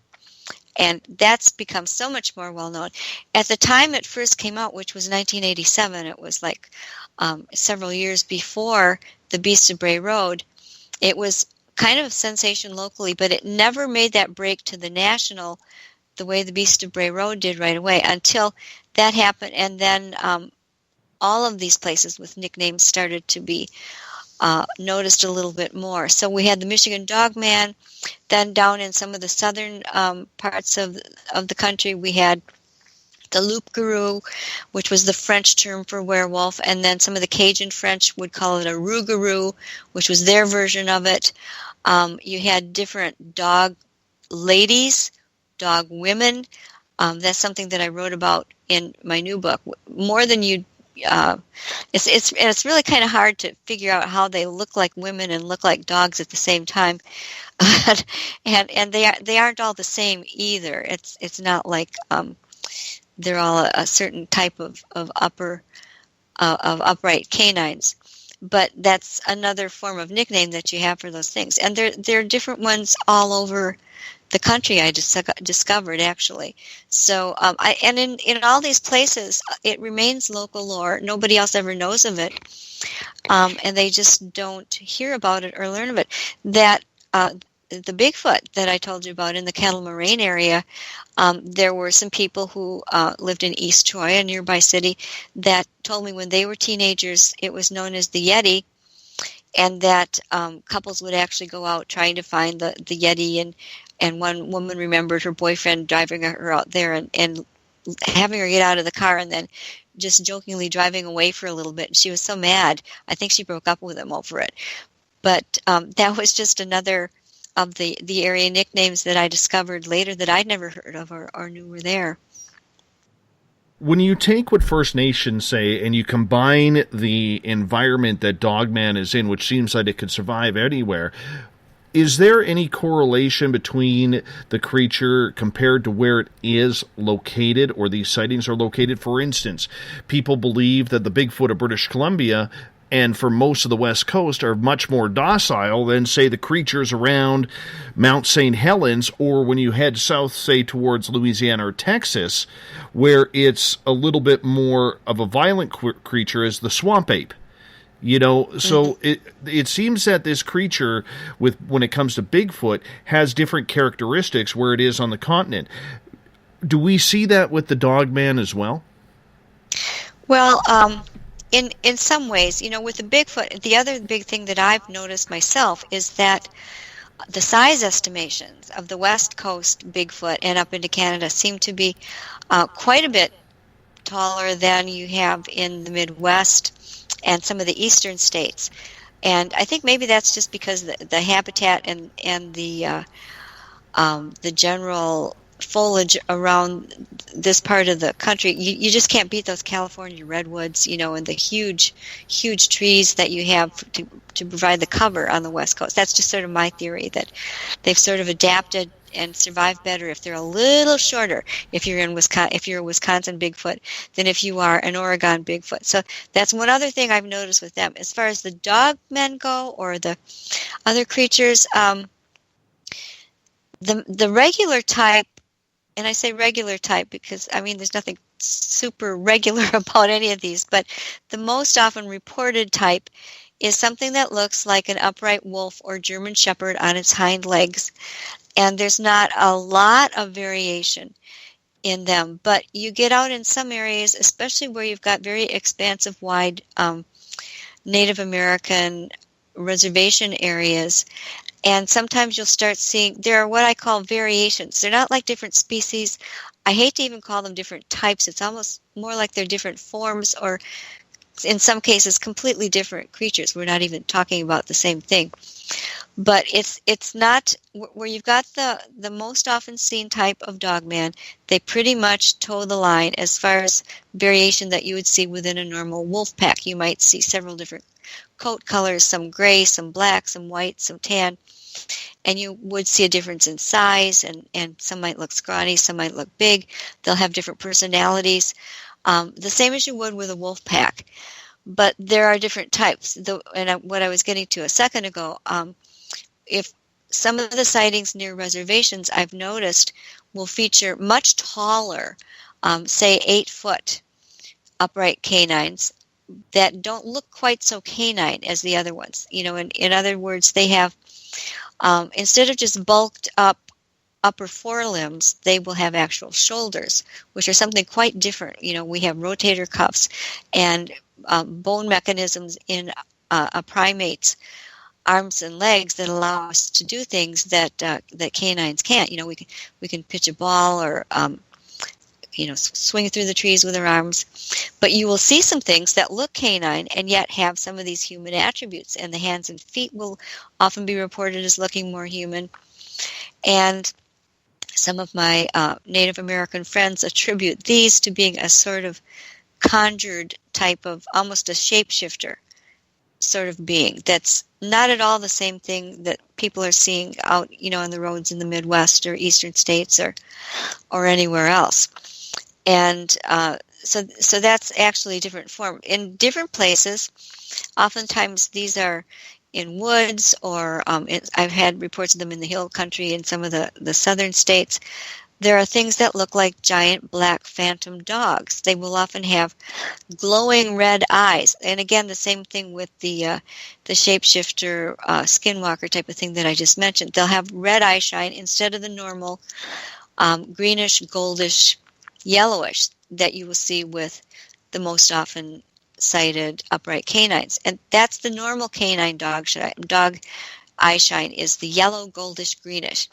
So when you see a canine with bright red, almost laser intensity red eyes, that's not a normal canine eye color. Bigfoot is usually reported with a red eye shine. On the other hand, just to throw that in there. So you'll find variations in types like that. There are some that are real big and seem much meaner than other ones. They might be their own type. There are some that look really much more like a hybrid. They may look like the shapeshifters, but they have, in addition, the ability to seem that they're performing things you shouldn't be able to do on this world. They'll pop in and out of space. And this actually applies to most of the cryptids, the Bigfoot too. There's always a big argument between researchers. Can they really turn invisible? Can they pop in on us from another world? Can they project thoughts at you? Can they, do they have the power to use ultrasound, that is not really an out of this world sort of thing, because there are tigers, there are whales, there are known mammals that can do this, and ultrasound can. The lab work has proven it can have very different effects on people. A lot of them not good. So you have you bring in this whole other range. You're talking about the paranormal. It seems to go with some forms of these creatures, but not all of them, and that's a mystery too, which I don't pretend to understand. I have ideas, but I don't pretend to understand it. Can I cut you off right there for a second? Because you have a very open mind about this, yet there are so many researchers out there who are completely closed to the possibilities of what you just said. Why do you believe that this creature may or may not have these special abilities of cloaking or shape-shifting? Well, again, I wouldn't say that I believe they have it, or I'm sure they do this or they don't do that. I do remain open because I know that there is, from personal experience that I've had of my own and many, many people and friends, relatives, that there is not, there are other realms, other, some people would call them dimensions, some people would call them spirit worlds. There's more than what we see with our very limited little human range of the light spectrum, that we can access the very limited range of sound that's available to us, and any other sort of thing that we can, our sense of smell is so diminished compared to that of just about any animal. It's hard to imagine how limited we really are as to what we can observe that's going on around us. And, if you are religious at all, most of the great religions, Christianity included, and I count myself as a Christian, if you're reading your Bible or your Quran or your whatever is your holy book, you're going to see things that seem supernatural to us. And if you are a believer in a religion and you believe there are these other worlds described in our great literature and theology of all the world religions, you would be accepting of this. Why would we not also see things like that in our earthly realm as well? So I have a feeling that there's much more beyond what we see. Mm-hmm. I totally believe that there is something more to this creature, at least with Bigfoot. And I'm going to assume Dogman not having that experience right now with it. But with Bigfoot, knowing what I have experienced, I totally believe that it has some sort of interdimensional or cloaking ability. It just, the way it disappears, the evidence that people seem to not even look at where footprints in the snow just stop. Right, exactly. There is so much evidence of that has been shown with photographs or, not so much video, but, with other things that people have seen happen, that I do believe that this is a creature that has some sort of ability. But sticking with the Dogman, do you think it has that same type of ability? Because a lot of people suggest that the Dogman might be a skinwalker or some sort of shapeshifter. Well, there could also be those things. They don't all have to be the same thing. I believe there's more than one form of strange canine around, and I could go through them all for you, but I'll go back real quickly to what you said about the disappearing footprints. My last book that came out, the Monsters Among Us book, part of it chronicles several years of field work that I did with a farmer whose property backs up to Bray Road, who's kind of like ground zero in terms of sightings and things. And I have photographs of some of the trackways that would be laid down that would start in the center of a freshly snowed field where you could see if there were anything leading up to it, and there isn't. There are just all of a sudden this landing zone, and then it walks off in one direction on two legs, not one. You just see the two hind leg prints into a woods, and then it's gone. And we've seen that more than once. We've had just crazy anomalous light things. I had the experience of being approached by a basketball-sized light sphere along with the owner and another colleague while we were sitting out observing one night. So there are often these connections of these other anomalies alongside, not, of course, just the Dogman, but Bigfoot and the great birds and lots of the other things. Where you see one, you'll see the other anomalies. And it's just something that is there. You can't explain it away.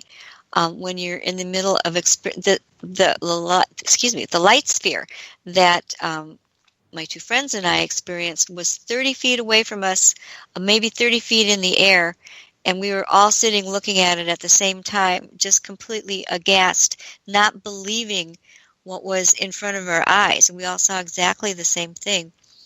And it went away only when one of my colleagues, in sort of a panic, grabbed this giant flashlight and shone it at it. And at that, it sort of hovered a minute. We all felt that it was thinking, boy, I can't believe those guys did this to me. It was a feeling of surprise.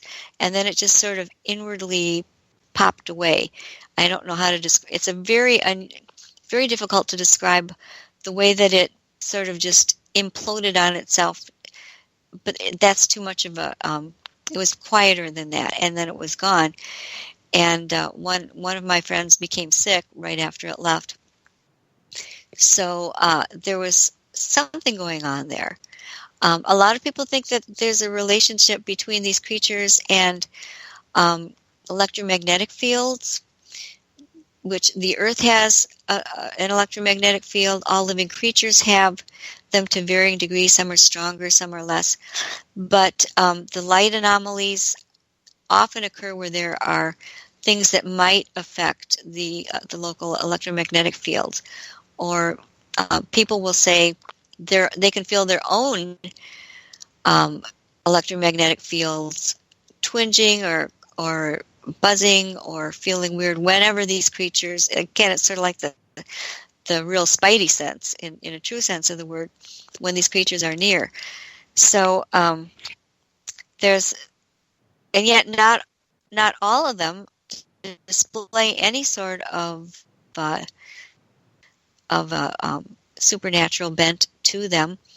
I know the 3 times that I saw the one black Bigfoot that I witnessed, it wasn't doing anything supernatural any of those times. And any of my experiences that I've had, the closest was probably when my friend Sanjay Singhal and I were both somehow scent slimed. And I say that because we were poking around. I had spied a tree that looked like something could really hide in there. And he was going to hold my backpack for me a second. And I ran back and I was looking to see if there were hair or anything. It was just one of those magnificent trees that would be so easy to climb. We were in the Kettle Moraine. And all of a sudden, there was this horrible stench. Now, this was winter. It was midwinter. There were most of things like skunks and that sort of animal would have been hibernating. They weren't around. There were absolutely no animals in sight. But the foulest, worst, sort of skunkish, but not skunk. it had that same pungent quality, but was not a skunk. And believe me, I've smelled plenty of skunks living in Wisconsin my whole life. And I turned around, and all of a sudden it was like then it hit Sanjay at the same time, and he doubled over, and it was just overwhelming. We had to leave the area. There was no question we could stay there doing anything. Now, what did that? Was that a supernatural thing? Is it a natural ability that they have to stay out of sight and somehow project this odor at you? I don't know, but it was probably the only time when something did something really overtly unnatural while I was experiencing it. 2017, how were the sightings for Dogman? And the reason why I'm asking is, the one thing that I have quickly picked up on here since I've been in this field the last 3.5 years is there's all these trends that go on. And in 2016, right, it seemed to be the year of the Dogman. Nobody was talking Bigfoot. It was everything Dogman. And in 2017, you didn't hear as much about the Dogman, and Bigfoot started to creep back into the game again. So I'm just curious, how was 2017 for sightings? I think it was great. I received quite a few. I noticed on other websites and places they were being seen. I think it's more a matter of the ebb and flow, sadly, of the reality TV shows and what they, if they do too much Dogman in one year, then they want to switch it up and do Bigfoot the next year, or they're looking for things like flying creatures. I very, very often have producers from different shows calling me, asking what's new that I've seen. Do I have any ideas or new things, new clusters, whatever. And so I think a lot of that is due to TV marketing and just people also have a tendency to look for what's new. Okay, I know all about the Dogman, but I don't know enough about this guy, so I'm going to go look at chupacabras for a while. And then, of course, that feeds the TV, the online, all of these videos that people make. I think it's sort of a natural cycle. When it comes to videos or pictures, the skeptical crowd, and even I consider myself in that realm when it comes to this, we all want to see that really good piece of footage or that really clear photograph. Has that ever been taken, in your opinion, of Dogman? Not that I've seen. I mean, somebody may have one in their, treasure box at home locked up under key and don't want to show it to anybody. I've never seen one that is good enough to be the proof positive, the convincing thing where somebody would look at it and go, oh my gosh, yes, they're real. Oh, I see it now. I haven't seen that level. Now, there are lots of times when people say, it was there, I took the picture, it just didn't turn out. And that happens more often than you would know, especially with trail cams and cryptids. I've almost given up. I have 2 of them now, and it doesn't matter what I put out for a bait or what time of year it is or where they are.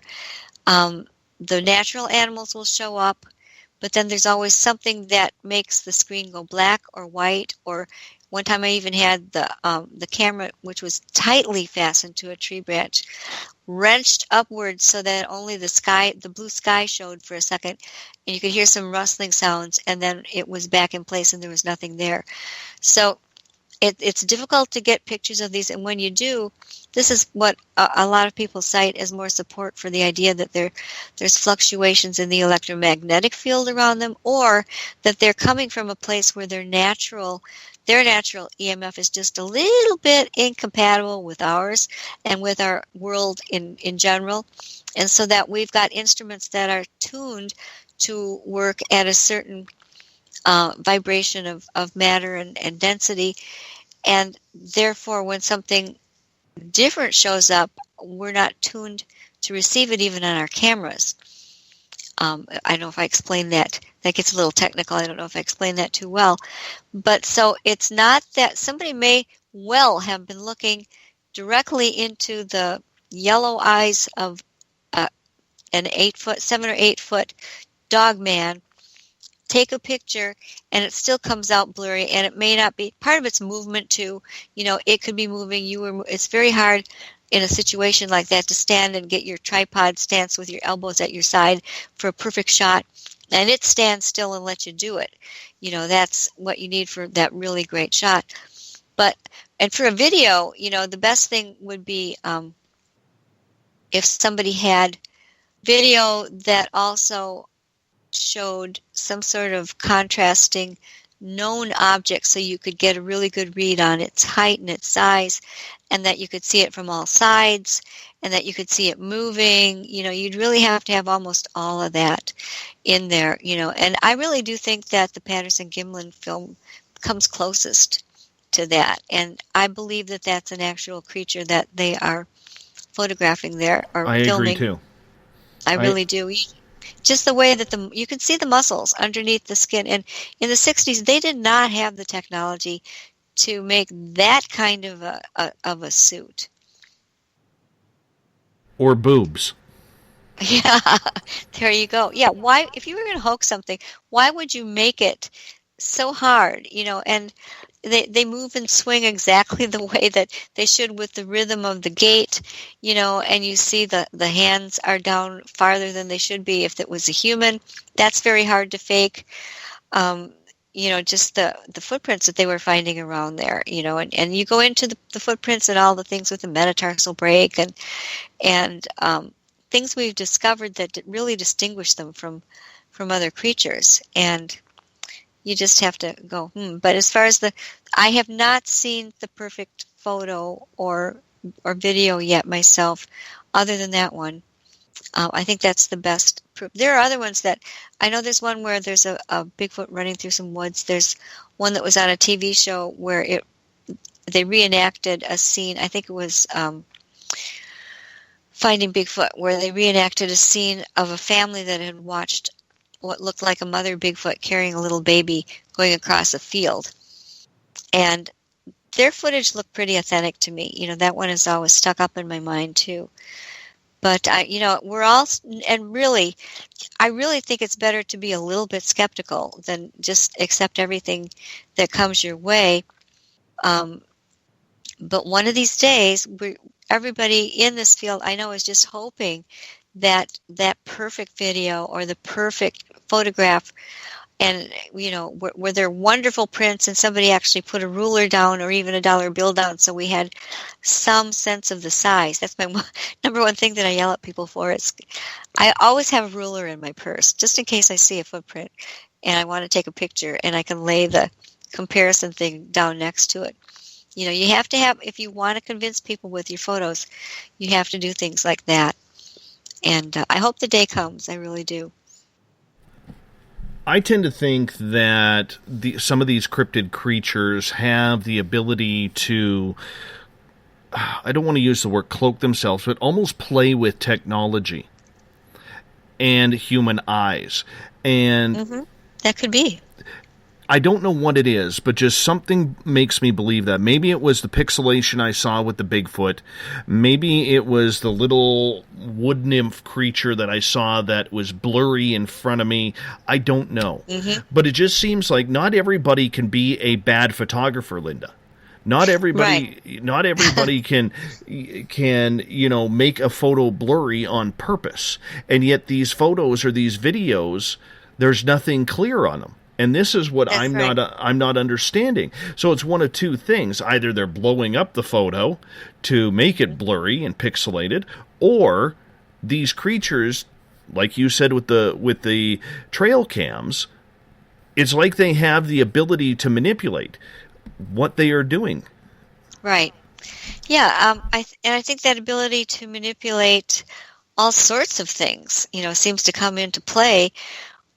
Well, and again, I go back to my Native American friends, and I've talked to elders in different tribes and people that I've met on my travels, and I try to ask when I have anybody with some good knowledge of, their culture stories and their lore about these creatures. And not every single tribe believes the same things, but those I've asked say, we believe that these were originally spirit creatures, the Bigfoot and the Dogman, and that They can come and go from our world to the spirit world and back.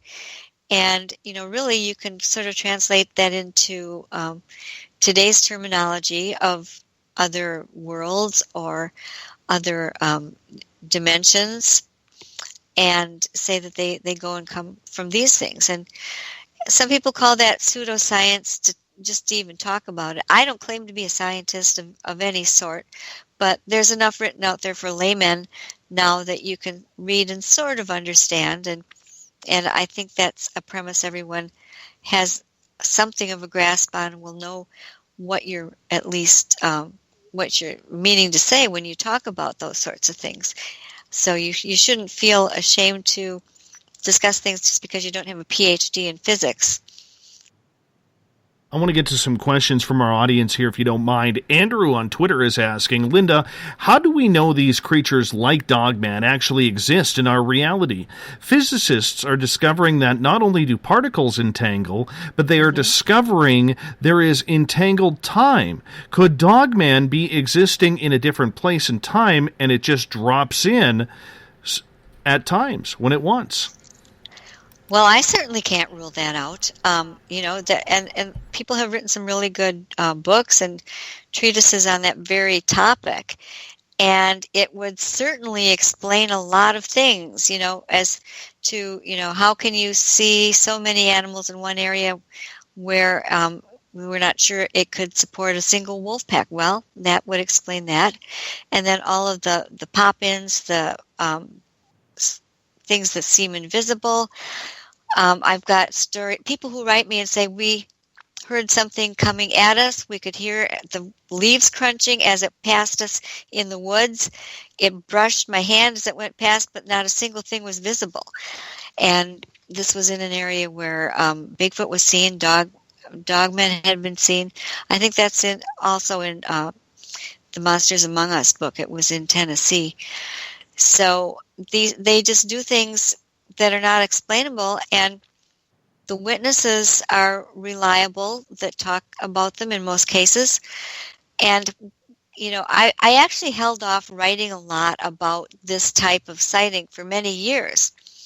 And then I finally realized that I was actually just sort of presenting my own biases there by not being and saying, well, this one group of witnesses, they're all telling me the truth because they just say normal things. But this other bunch of witnesses who, when I would look at the actual demographics, would be, the same percentage of college educated men, women, old, young. Well, they must all be wrong because they're saying things that I'm not sure could happen. And that's a judgment that I don't think that I should make, other than weeding out people who maybe aren't sincere or trying to hoax. But if somebody really believes they've seen it, then I think it's my duty to record that too, because they do tend to pile up after a while, and you see connections. A good example of that would be right from the beginning, people now and then would say, I saw this weird canine.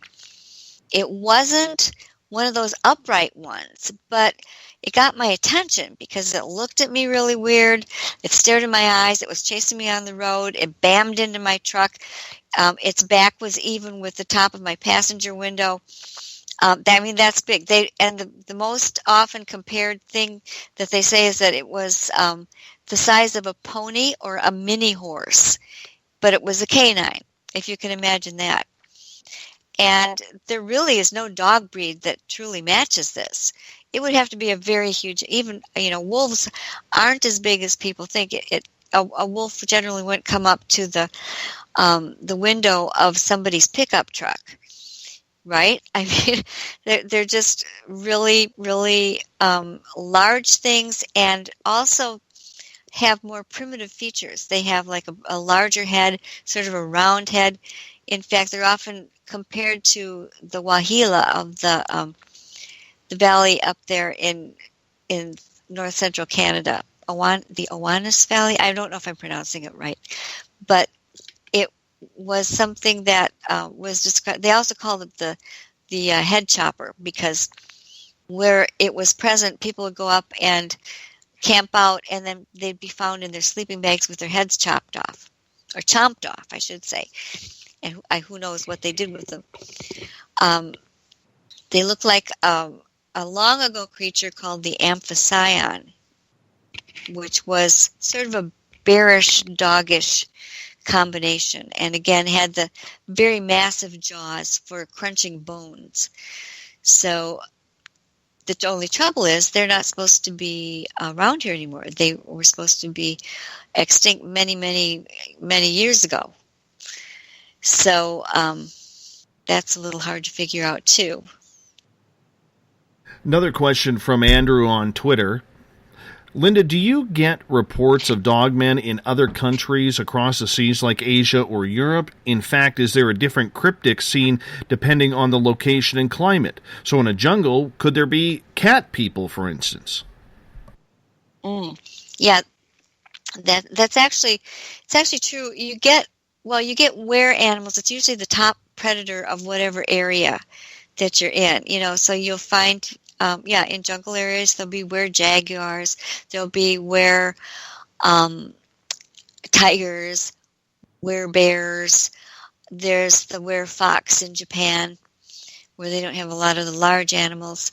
So you do find that all over, but you do also find the unknown upright canines in various European countries, especially Germany. I've had a couple from Sicily, the United Kingdom, the UK. Seems to have quite a few. So it appears to be a worldwide phenomenon, that's just universally there, where you have people, you have these certain variations of animals. All right, let's get to Sailor's question at #SpaceOutRadio on Twitter. He says, apes don't retain breasts, yet humans do. Since the Patterson-Gimlin Bigfoot had breasts, does this mean that the creature could be more human than ape? Well, there's, I think there's been a debate for a long time as to whether they are human, but just maybe a subspecies of human, or whether they are actually another completely different species that's just very human-like, a different type of primate that's closer to us even than the chimpanzees, which we had always thought was our closest relative in the primate department. And I know that there are different, and it seems to vary region to region. There are a lot of Canadian tales. The Algonquians had the what they called the hairy breast being, which they said was like another tribe of people, except they were covered with hair. And they have stories about how the hairy breast people would come and steal their women and sometimes their children, and they got tired of that, so they hunted them down and exterminated them, basically. But then there are other West Coast tribes who talk about giant giant hair-covered cannibal people, who, I guess if they would have to be a human if they were a cannibal, because that's human eating human. And they just saw them as a different type of human, a different type of tribe with their own language. And then in other places, they just seem more distinct, and I think personally, just if they really, the way that they look, where their arms are so much longer and their hands are different, their teeth are quite a bit different than ours. If you look at they look kind of like, and there's a more professional term for this, but they look sort of like big chiclets, according to witnesses that have had a good look at their teeth from fairly close up. I've had a couple of them tell me that. They're not it's just not the same sort of dentition. They do have the canines that sometimes grow into fangs, but just their general cells. And yet there are furry humans too. It's not a condition. It's not part of being another species. It's more just a condition where you have hair all over your body, called trichosis. There's a little bit more to the title than I can think of right now. But these are fully human in every way, but they're as or more hairy even than Bigfoot, because many of them are covered, like 98% of their bodies. When they get older, the hair will be so thick that it'll be growing in their ears. They have to have surgery sometimes. There's a Chinese boy, very well known. There's a family of who became circus performers in Mexico. That, and it does seem to be related to genetics some way, but it's very rare too. But there's no sense of nobody would look at these people and say they're anything but people. You know, when you're a human, you kind of tend to know the other humans. Even these, you know, if you have, say, somebody who's a little person today, and there have been little people who are fully human, who are maybe only 26 inches tall. I'm thinking of Tom Thumb, you know, who was a sideshow performer. And we can get giant humans too. They can go all the way up to 8.5 feet if they have the form of giantism, and yet we still know they're humans. There's something about the Bigfoot that is just a little bit different than a large human or a tiny hair-covered human. There's a difference. A lot of it has to do with voice and speaking, I think, and just the way the face is arranged, that sort of thing. So I hope that answers that question. Follow-up from Sailor. He is asking, on Bigfoot, Dogman, other cryptids, etc., pictures are the pictures that are seen, are the surroundings blurred, or does it always just seem to be the creature? I think I've seen them both ways, you know, where there's just a generally blurry picture. Maybe you moved, or there's fog in the atmosphere, or maybe there's an unknown reason for it. But I have also seen pictures where the surroundings are perfectly crisp and clear. There's a condition that I call the mists, and again, I don't mean to keep mentioning my book, but you can read a lot about it in Monsters Among Us, where in this field where we were trying to record anomalies and track these creatures and that sort of thing, that was right by Bray Road, this odd thing kept happening, and this was captured in a couple of different trail cams where there was a deer that was laid out in the tall grasses for sort of a bait to see what would come and get it. And when you look at the camera picture of it, there was, well, actually it could have been visible to the bare eye too, because this was taken out where nobody else was. It was far out in the field at the time the picture was taken. There's a normal tree. You can see the hooves of the deer sticking out. It's a nice day. There's no precipitation. Everything is la la la. And then all of a sudden, something triggers the trail cams to take this picture of, looks like a column of mist. Sort of translucent. You can almost see through it, but not quite. But it obscures the spot where the deer is lying. And this goes on for about half an hour. And then all of a sudden, again, the mist is gone and the deer is gone. And in this particular instance, it was a sort of a small one, maybe a 60-pound. And the owner of that field, his name is Lee Hampel. He's actually come forward and given his actual name. Discovered the deer was gone. There were no drag marks. Something had to have lifted it over a barbed wire fence, and this was not a deer anybody would want to poach. I saw it, and it was full of maggots already. You know, you just wouldn't want to touch it even. Something had picked it up, gone over the barbed wire fence, and it was bipedal, and it looked like a canine print. And he and a friend of his tracked it all the way across the field that it had just entered, following these footsteps. And then it got to the road and they lost it. They didn't know where it went because they couldn't see the tracks on the asphalt. So that was a striking thing about these photos to me, though, was you could see it was a perfect, nice, sunny day, not a leaf out of place, nothing blowing, but then there's misty thing only over the deer. When the misty thing leaves, the deer is gone. We only have about 2 minutes here before we go to break. Anthony on Twitter, who is a giant fan of yours and of this show. Apparently he does very good tattoo work as well, if you're looking to get inked. But he is saying that he was wondering if you could tell the story from your book about the woman in the church that they said transformed into a wolf.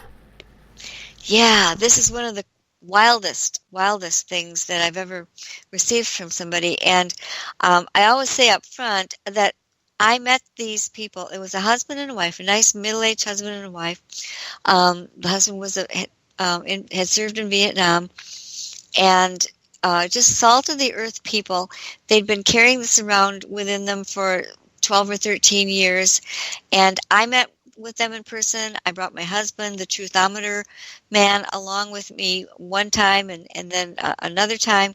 They both drew sketches for me, and I'm convinced that they were telling what they perceived. And they were in a small church in Illinois. They didn't want the name of the town given out.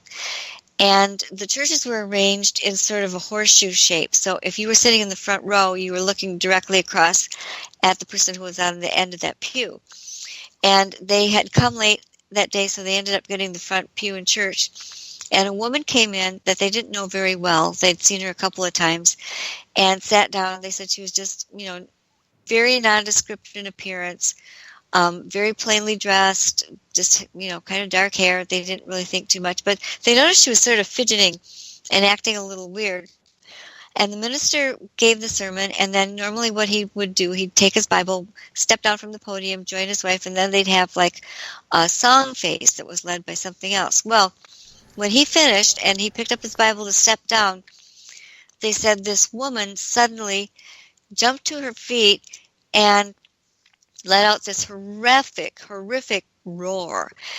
And as she did that, this husband and wife and their 2 children, teenage and like junior high age children, saw her physically change in an instant from this woman to a gray-furred, very large wolf that actually had hooves instead of paws. I'm going to get you to pause right there, no pun intended, as we are going to go to our final break of the night. Linda Godfrey is going to finish up this story about the transforming lady wolf in the church. Coming up in hour number 3, we got more questions from you coming up. We're going to get into Bigfoot, UFOs. We got a jam-packed hour number 3 coming right up with Linda Godfrey, author extraordinaire. Monsters Among Us. Go to any bookstore, pick this one up. Old Davy's UFO story of a black triangle over the house is in there as well, so I highly suggest you get it. You're listening to Spaced Out Radio. I am your host, Dave Scott. We'll be back right after this. Hello, SOR listeners. Lorian Fenton here. Let me ask you, now that disclosure's happened, what does it mean for ufology? For answers, join us at UFOCon 2018 in South San Francisco, California, March 23rd through 25th. Keynote speakers Stephen Bassett, Grant Cameron, and Melinda Leslie address the current disclosure agenda. Dave Scott, yes, you're Dave Scott, and Lynn Buchanan tell of amazing alien encounters. Get your tickets at caufocon.com. That's caufocon.com. Are you tired of being blocked, shadow banned, or placed in jail for simply posting your thoughts on social media?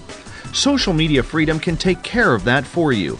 Social Media Freedom is the newest and one of the best free new apps that allows you the freedom to post what you want, when you want. It takes seconds to download from your app store. Come join the tribe at Social Media Freedom. It's time to set yourself free. The first annual Caribou Paracon is happening September 28th to 30th in the 108 Mile Ranch, British Columbia, brought to you by the Canadian Society of Questers and Spaced Out Radio. Come listen to our featured speaker, Grant Cameron, along with Elizabeth Anglin, Paisley Town, Mike Moran, Eric Cooper, and more. It's a 3-day supernatural adventure at the Spruce Hills Resort and Spa. Tickets for the weekend are $150 Canadian. The Caribou Paracon, celebrating everything paranormal. A timepiece is a reflection of who you are, and what better way to show off the real you than with an Escape watch? Escape is a lifestyle brand accessorizing your days and nights. Choose to escape and create the life of discovery that you deserve. Dream, play, unite with your own personalized escape watch. Head to escapewatches.com. There is no time like the present to enjoy your escape. Use promo code SMF2017 for your 20% discount today. Looking for a place to advertise at a very reasonable cost? Look no further than Spaced Out Radio. SpacedOutRadio.com has an advertising tab that you can click to check out our daily, weekly, and monthly packages to play on the radio, or our website including social media. From commercial spots to banners, we have it all. Check out our competitive pricing today.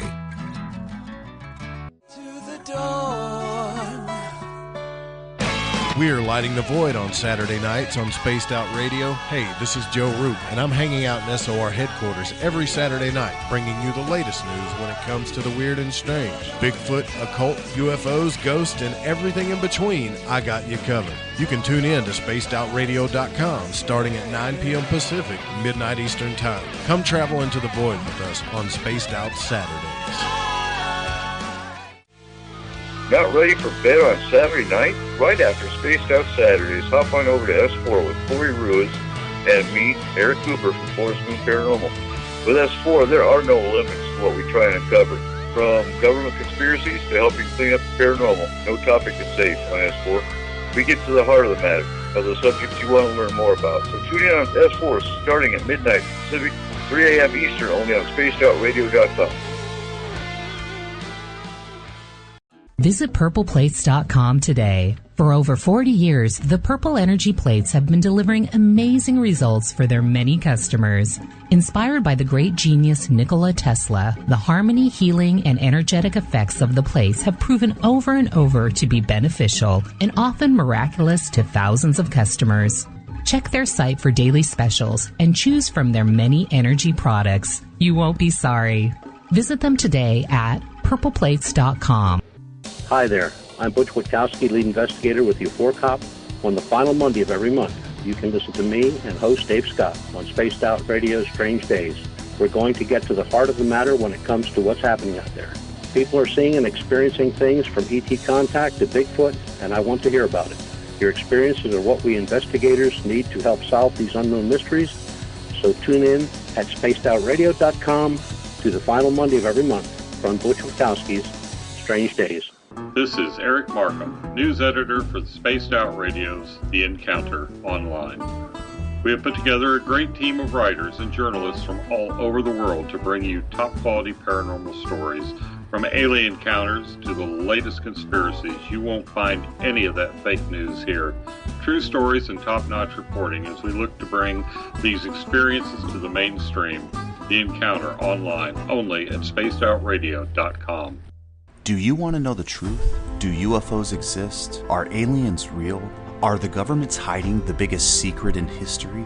We're UFO seekers, and we're on a hunt for the truth. Subscribe to our YouTube channel and follow along with us as we journey across the United States, visiting UFO hotspots and alien hotspots, trying to document the UFO phenomenon. Catch us on Spaced Out Radio every third Monday of the month as we discuss Area 51, UFOs, and more. And also, don't forget to subscribe to us on YouTube. You hear footsteps in the empty room above you. A rocking chair begins rocking by itself. Don't be afraid of the things that go bump in the night. Reach for Spirit Storybox, the iPhone app the Huffington Post UK called the only ghost hunting app you will ever need. Spirit Storybox. The spirits are telling their stories. It's Cosmic Sundays with me, Elizabeth Anglin, in Cosmic Passport. Let me take you down a 3-hour spiritual journey where we will get into everything from ET contact to Psychic Sundays. It's a journey of listening and learning together with some of the best professionals in their fields. You can tune in to Cosmic Passport at spacedoutradio.com every Sunday, starting at 9 p.m. Pacific, midnight Eastern.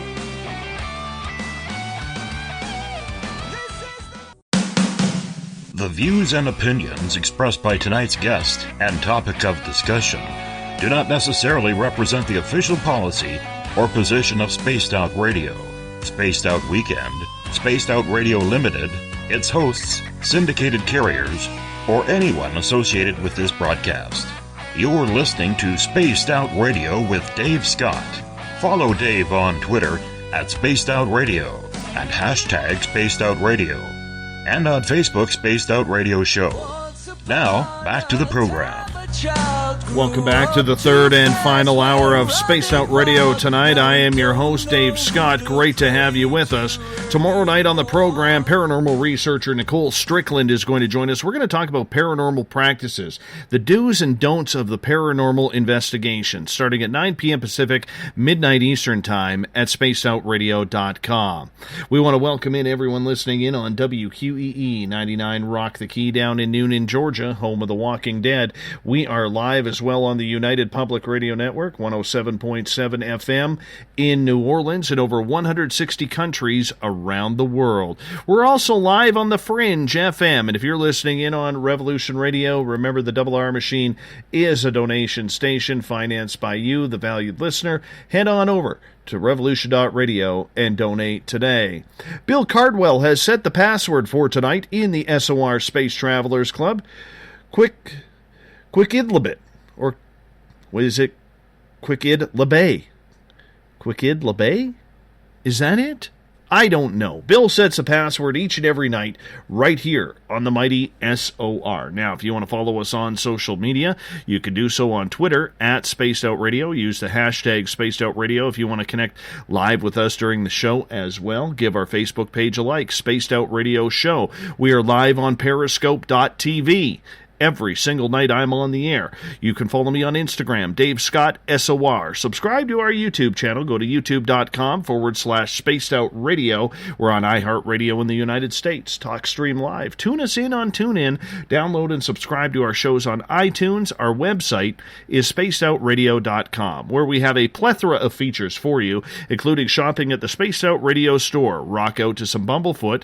You can also read up on the encounter online or watch great videos from UFO Seekers, Contact TV, and so much more. Tonight, for the final time, the author of Monsters Among Us, Linda Godfrey, is with us. We're talking Dogman. We are talking wolves in churches. We're going to get into some UFOs, Bigfoot, and maybe some wood nymphs as well. So we got a busy, jammed hour coming up here before we get to the thought of the Dave.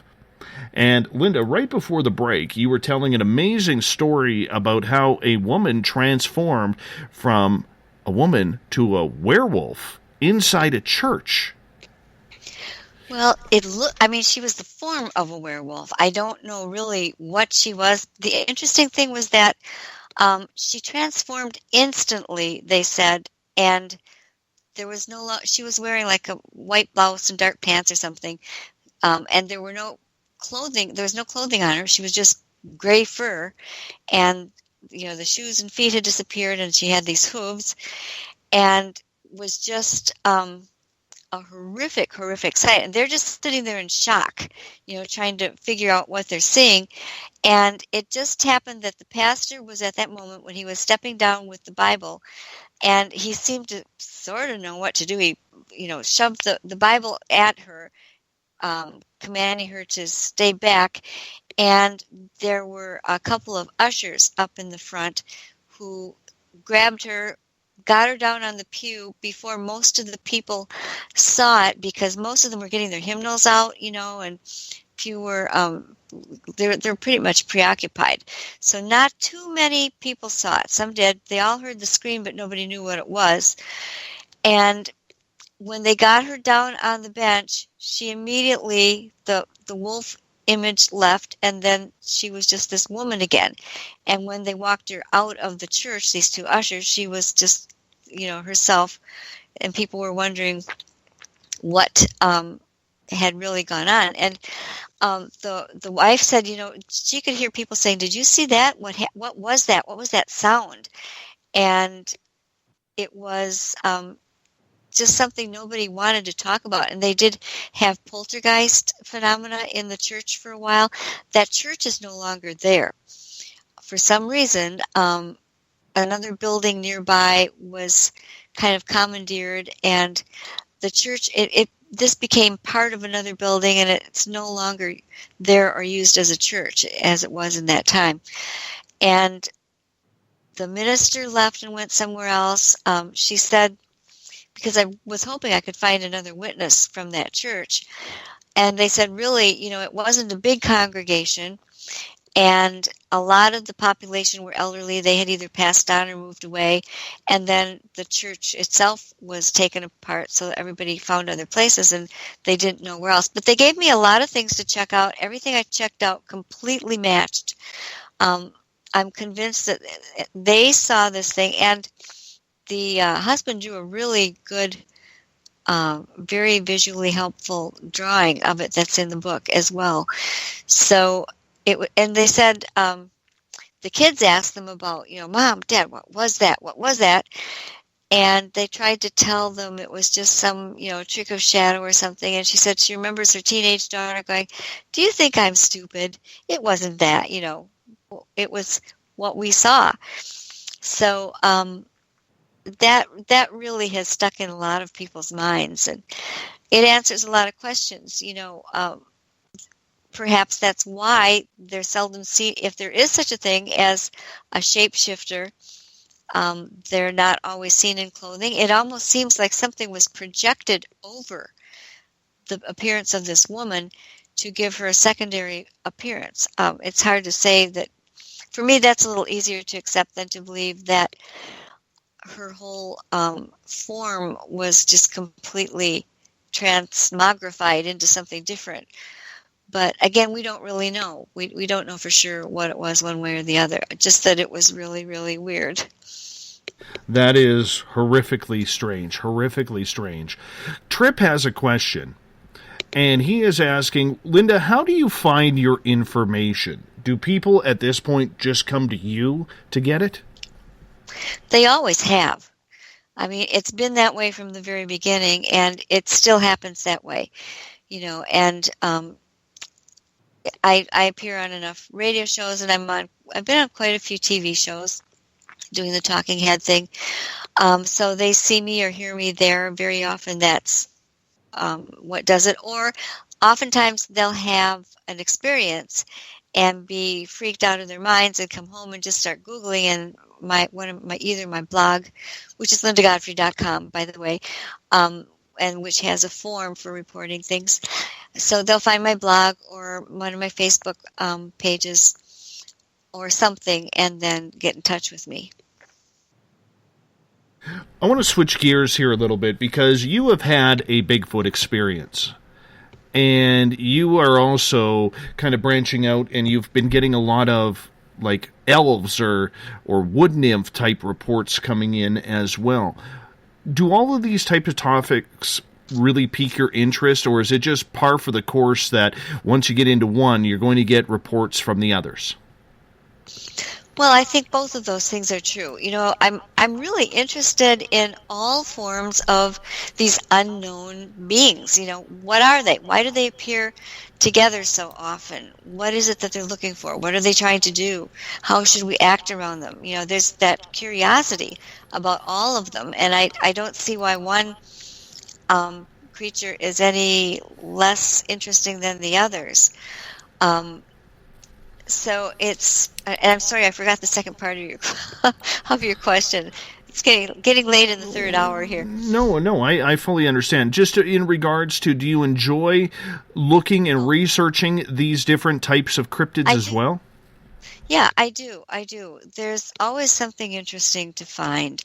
And again, the connections between them are something I'm always looking for. And again, in the Monsters Among Us book, that was one thing I did, was wherever there was enough data, I took the time to look up things like the phase of the moon, the solar flares that were happening at the time, if there were any UFO reports or Bigfoot reports that I could pin on the same general location and time, just to see if there were connections. And they showed up more often than I thought that they would. So when it comes to Bigfoot, could you give us your detailed sighting of where it happened and what it looked like? Well, the one that I had a very clear look at, and this was 3 different times, was over the span of maybe half a year in 2014. They were between two fields. And I used to, before we moved, I used to just like walking around different neighborhoods in that kettle range. The neighborhood was at the very south edge of the kettle formations outside the park. But so I would just walk around and just really to get my morning walk in. Sometimes I'd be busy writing and I'd just feel the urge to get up and go, take a little walk, recharge myself. And the first time that happened, it was early morning.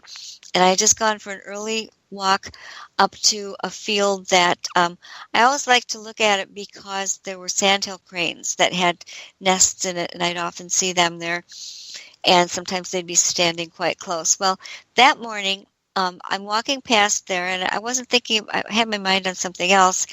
And then I noticed there was this black fence post right out in the middle of the field, not terribly far from me. And again, it was bright daylight, so there weren't any shadows being cast. And this was a field of maybe 4-foot high hay or meadow grass of some kind. But I think it was being harvested for hay. And this rounded black thing was sticking up out of the plants, so that the whole head was visible. So it had to be at least 5 foot tall. Could have been more if it was crouching. And I'm looking at it and thinking, well, why would a farmer put a fence post out in the middle of the field when he's obviously going to have to mow around it to, harvest his hay there? And I looked at the other fence that surrounded this field, and it didn't look anything like those fence posts. It was taller. It was pitch black, where they were all like a light gray. And I thought, that's no fence post. I looked back, and I'm standing, and I did not even have my cell phone with me. I was completely unprepared for this. And it kept facing me. I couldn't see its face because the sun was up behind it, so the face was sort of shadowed, but it slowly lowered itself down into the hay, as if a person were standing there and then realized it didn't want to be seen and just sort of slowly went into a crouch position. And at that point, and it had no ears, there were no other marks on it, but I knew what it was. There just was nothing else it could be. And I just turned around and walked home as fast as I could. I came back with my cell phone later, and of course, not much later, and it was nowhere to be seen. The other two sightings were in a field that was adjacent. In fact, they were separated by a small but deep kettle. And again, this time I was driving past this other field that my husband and I called the animal field, and we always slowed way down because we'd always see big herds of deer or turkey or whatever. And this one, what had been harvested, it was maybe sometime like late fall, because I could see the bare ground with some corn stubble around it. And it was very much the same thing. There was this big black thing, maybe half a football field away from me. And I thought, well, it looked like a big weird stump with sort of one branch sticking out from it and kind of an irregular base. And I thought again, well, why there shouldn't be a stump there. Why would he want to harvest around that stump? And I had slowed way down. I was maybe doing 10 miles an hour as it was. And all of a sudden again, it was like, oh yeah, there's no stump there. I slammed on the brakes, threw it in reverse. It took me maybe 1 second to do that, and it was gone. Now, this thing was huge, whatever it was. I would estimate it as larger than any dog. It was wide. Again, it had this soft look. I could tell it was fur. It was that same color of pitch black. And I could tell then, I knew exactly what it did. The weird branch was its arm. It had gone into a crouch. It was kind of playing statues with me. And this is well documented by many other researchers that they do this. If they're caught out in the open, they will just freeze in a position. I've had a report of that by Spring Green, Wisconsin, that somebody gave me, where it did the same sort of thing. They'll freeze until they can move, and then all he did was bound right down into that kettle, I'm sure, in this short space of time that it took me to, have the realization, slam on the brakes, back up maybe 10 feet, because there was a bush in between me and it's blocking my view of it. So that was the second one. The third one was later that winter after a big snow and ice storm where there was all kinds of white snow on the trees, and we were passing that animal field. My husband was driving, and all of a sudden I saw this movement and something really tall and black, and it was that same color, really sticking out against the white snow. That's how I could see it. Was pushing a long branch up and down the way you would operate a pump handle, down and up and down. And I didn't know if it was trying to break the branch, and I yelled out, "What the heck was that?" And my husband, of course, is driving, and I'm begging him to go back, but he wanted to get home. So he didn't really care that I was having a Bigfoot moment there. But it was exactly like the other thing. I thought at first when I looked at it that I was looking at somebody in a black snowmobile suit, and then I realized it was much too big for that, and the actions it was making weren't consistent with human. And, why was it moving that big branch up and down right on the edge of the kettle? And this was right on the edge of a kettle, I should mention, a wooded kettle. And so that was my third one. And I came back to that one after he got home, but of course it was gone by then. Besides Dogman or Bigfoot again, because I think once you have an experience, you want it to happen over and over and very often, just so you can, let it all sink in. Is there anything cryptid out there or paranormal out there that you want to see, that you want to experience?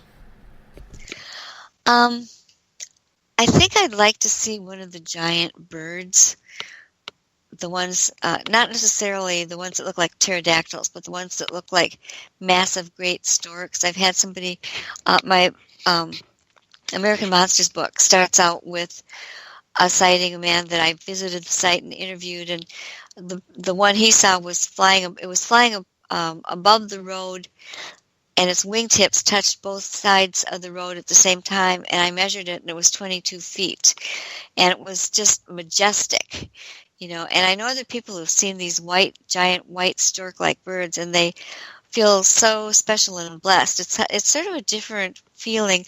Many of the people who see the Dogman and even the Bigfoot say they never want to see that again.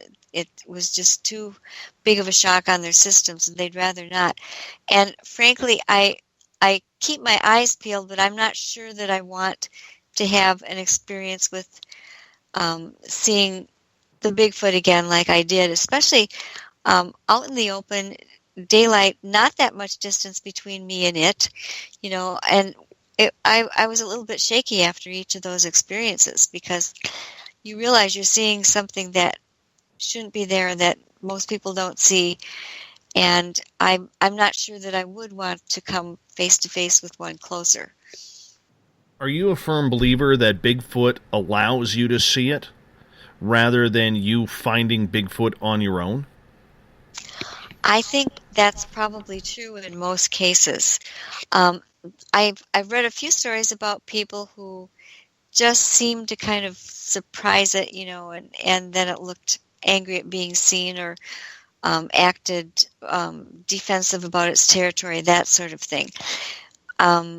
It's not like they're infallible, but most of the time, people who have these sightings will very often say, I felt that it wanted me to see it for some reason, or I felt that I was meant to see it, or it let me see it, that kind of thing.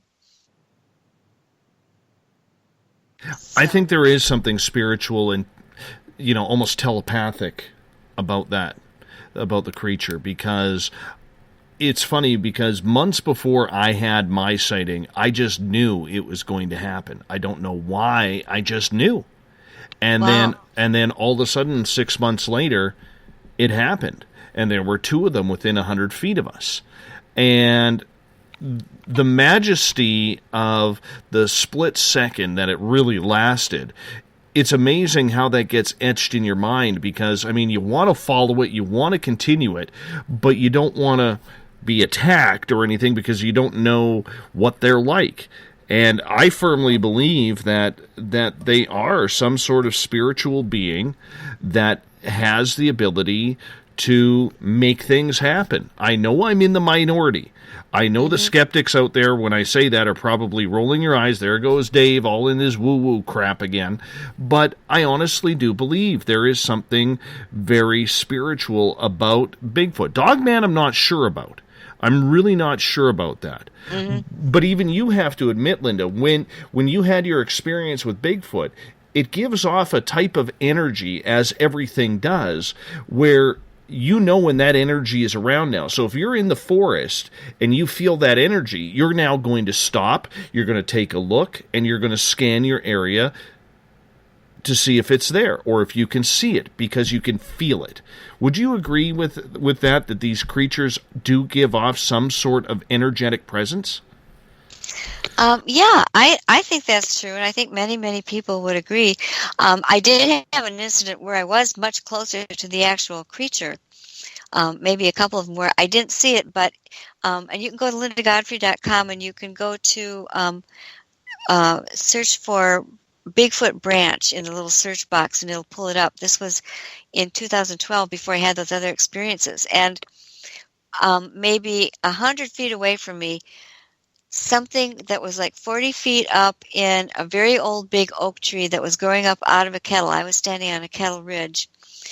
For some reason, I had just taken it into my head on my walk to walk in about 10 feet on this path I don't usually go, and try knocking a tree with a branch. I had never done that. I just felt for some reason I should do that. And I did, and I got an answering knock from this tree. And these kettles aren't places where people go for walks down in them, because they're full of brambles and all kinds of debris and that kind of thing.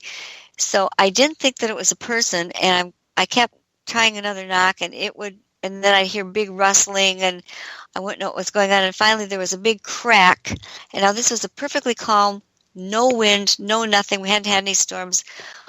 Summer day, toward evening when it's quieter still, and there was the sound of this wood being ripped from the tree. And the first one, it twisted it, and then it hit it again, and that time a 35-foot long living oak tree branch came crashing down into the bottom of the kettle right before my eyes. And I could see that it was new wood. I could see that it had to have just deliberately been done, and there was only one thing I could think of that could do that. And so, again, I quickly left the scene. I came back very quickly with a friend of mine and her daughter, and they actually went down there with me, and we found some footprints. We smelled the smell. And her daughter saw it, so we had visual confirmation. She was kind of out. She wasn't really interested in cryptids or anything. She was kind of hanging out in the ridge waiting for us, and all of a sudden she screamed, and she had seen a roughly 8-foot tall, we call a blonde Bigfoot, kind of a sandy, pale gray, pale beige mix, running behind another set of shrubbery. And then from there it growled at us, and that was it. And you've never heard a deep down growl. That's why I believe they could do ultrasound, because it was so deep, and so something that had a huge throat had to be making that. And I just said, ladies, I think it's time to leave, and we left. But there's that was probably the most electrifying one, because I was so close and I saw that power demonstrated. And, we examined the tree for things like woodpecker holes or saw marks or anything else that could have made that huge branch wrestle itself off the tree, and there's just nothing, and then, of course, with the visual confirmation and the smell and the sound, the whole package was there. That was creepy. What's your opinion then on Sasquatch gifting sites? Waste of time or worthy of a try? Well, they worked for me. I've had a couple of incidents in the past year in a different part of the Southern Kettle Moraine. The first time, a friend who hadn't really been on any of the trails and had just wanted to go out hiking with me, she and I went on some some trails I don't usually go on because they're more the better used hiking trails. They're usually kind of busy. Sometimes there are bikes on them. They're very easy flat trails. But she was having a leg problem, so I suggested we try that. And her big thing is bringing food as a gift. She had some bread and a couple of just some simple fruit, nothing that would really make a big mess or hurt anything that ate it. And we saw a spur trail off the one we were on. I said, let's just walk down this way a little bit. Had that urge again, and we came to kind of a really predominant formation of some branches that had been woven around to form a definite X, which many Bigfoot researchers take as a sign of, no, this is my territory. Beyond this X, don't go any farther. And I said, why don't we set your food down here? And she did that. She set it down. And the minute she did that, and this is something that I'd heard about, but I really didn't quite believe it until I experienced it. We heard something clicking what sounded like rocks together. And we were going, huh? What is that? Because nobody was out there that day. It was the middle of a weekday. And it started coming from another direction, and there were like 3 different locations where something was clicking rocks together. And there was nothing out there that could have made a sound like that. At first I was thinking, well, maybe somebody had some an iron thing hanging on a mailbox, or we're trying to think of any explanation we could, and there was nothing. And they seemed to be getting louder or closer, and so we started walking out, and then they followed us on either side of the trail all the way out to where the main trail went again, and then stopped. But just would not show you itself. Would not show itself, no. And I took my other friend, Kimberly. A lot of people know Kimberly. She went along with us the next time, and we went off on a different trail spur. And it was a spot where there's a flat trail, and then on one side of it was a slope going up, and on the other side was a slope going down. And for some reason, Corinne, the friend who had the food, she had the food again. And we came to an area where we all stopped, and we were just looking down this slope. And I said, maybe this would be a good, fateful words, good place to leave your food again. And there were some crabapple trees down the slope a little ways, and we were just sort of trying to scope out the environment there. No people around, nothing like that. And all of a sudden, this missile came up at us from below, landed on the trail right between us, and we were all looking right in that direction. And we could see the thing coming up at us, landed on the trail, rolled to the other edge of the trail, and it was a crabapple. Now, unless Newton was very wrong, crabapples don't fall up from a tree. They can only travel down, right? And this came up higher than the tree, and it was pegged right at us. I mean, it landed right at our feet. So how do you possibly explain that? It was sort of like, and we had just mentioned the food, and she had just kind of gotten it out. And I felt in both cases it's like, hurry up and throw it and get out of here so we can eat it, was my feel. And that's just a very subjective feeling of mine. I'm not saying there was any thought transference at all. But, and that wasn't the first time something was thrown. When I was walking with a back trail in another area of the forest with a friend, and we had decided just to lightly shake a couple of little sapling trees just to see if anybody would, because that's sort of a known higher primate. I think gorillas do that. And I wasn't very good at it. I'm not that tall or that strong. And my friend Jay that was with me that day was like 6'2". I said, why don't you try it? You'll have a lot better luck. So not to hurt the tree at all, but he just shook it, much harder than I was able to. And the trees were bare. This was like fall. Everything had fallen already. And something hit him in the side of it. He was wearing like a baseball cap. Something hit him in the head. And there was nothing there that seemed heavy. I was looking again in this direct place that it would have had to have come from to hit him, and he's going, ow, and I'm laughing at him like, oh yeah, pine cone hit you on the head. But we couldn't find any pine cones on any of the trees that were around there. There were a few on the ground, but they were so light and dried out they wouldn't have hurt anybody. And it turns out he had a concussion from that. And here I'd been laughing at the poor guy because I thought he was just kind of joking around with it. But no, it was painful, and it gave him an actual concussion. And I should have seen it, whatever it was. I guarantee you that a human did not peg it at the distance of the clearing it would have had to go over and get him right in the head as that did. And a lot of people, most of the time, people have rocks thrown at them. It's a fairly common thing with Bigfoot, and they don't get hit. It's like the rocks tend to land around them. And I told a friend of mine, a Native American woman who's had a lot of experience, she happens to be from Maine, in her lifetime, and she said if it hit him in the head, it meant to kill him. Now, whether she was right or not, I'm not sure, but it did land a pretty good blow, and it made me a little afraid because then I would have been out there in the middle of this woods, unarmed, but with this, nobody to help my friend, and what would I do? Was it interested in beating me next, on my head? So that was a little frightening too. I haven't had that happen just yet, and I haven't even had any tree knocking or the smell.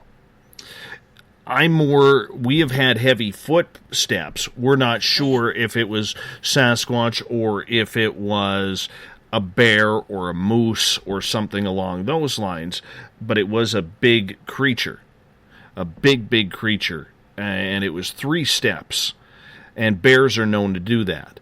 So we had, at least in our area they are, I don't know if they are everywhere else, so I haven't really experienced that, but I do know that it's a very eerie feeling when you think something very much bigger than you is in the forest and you cannot see it.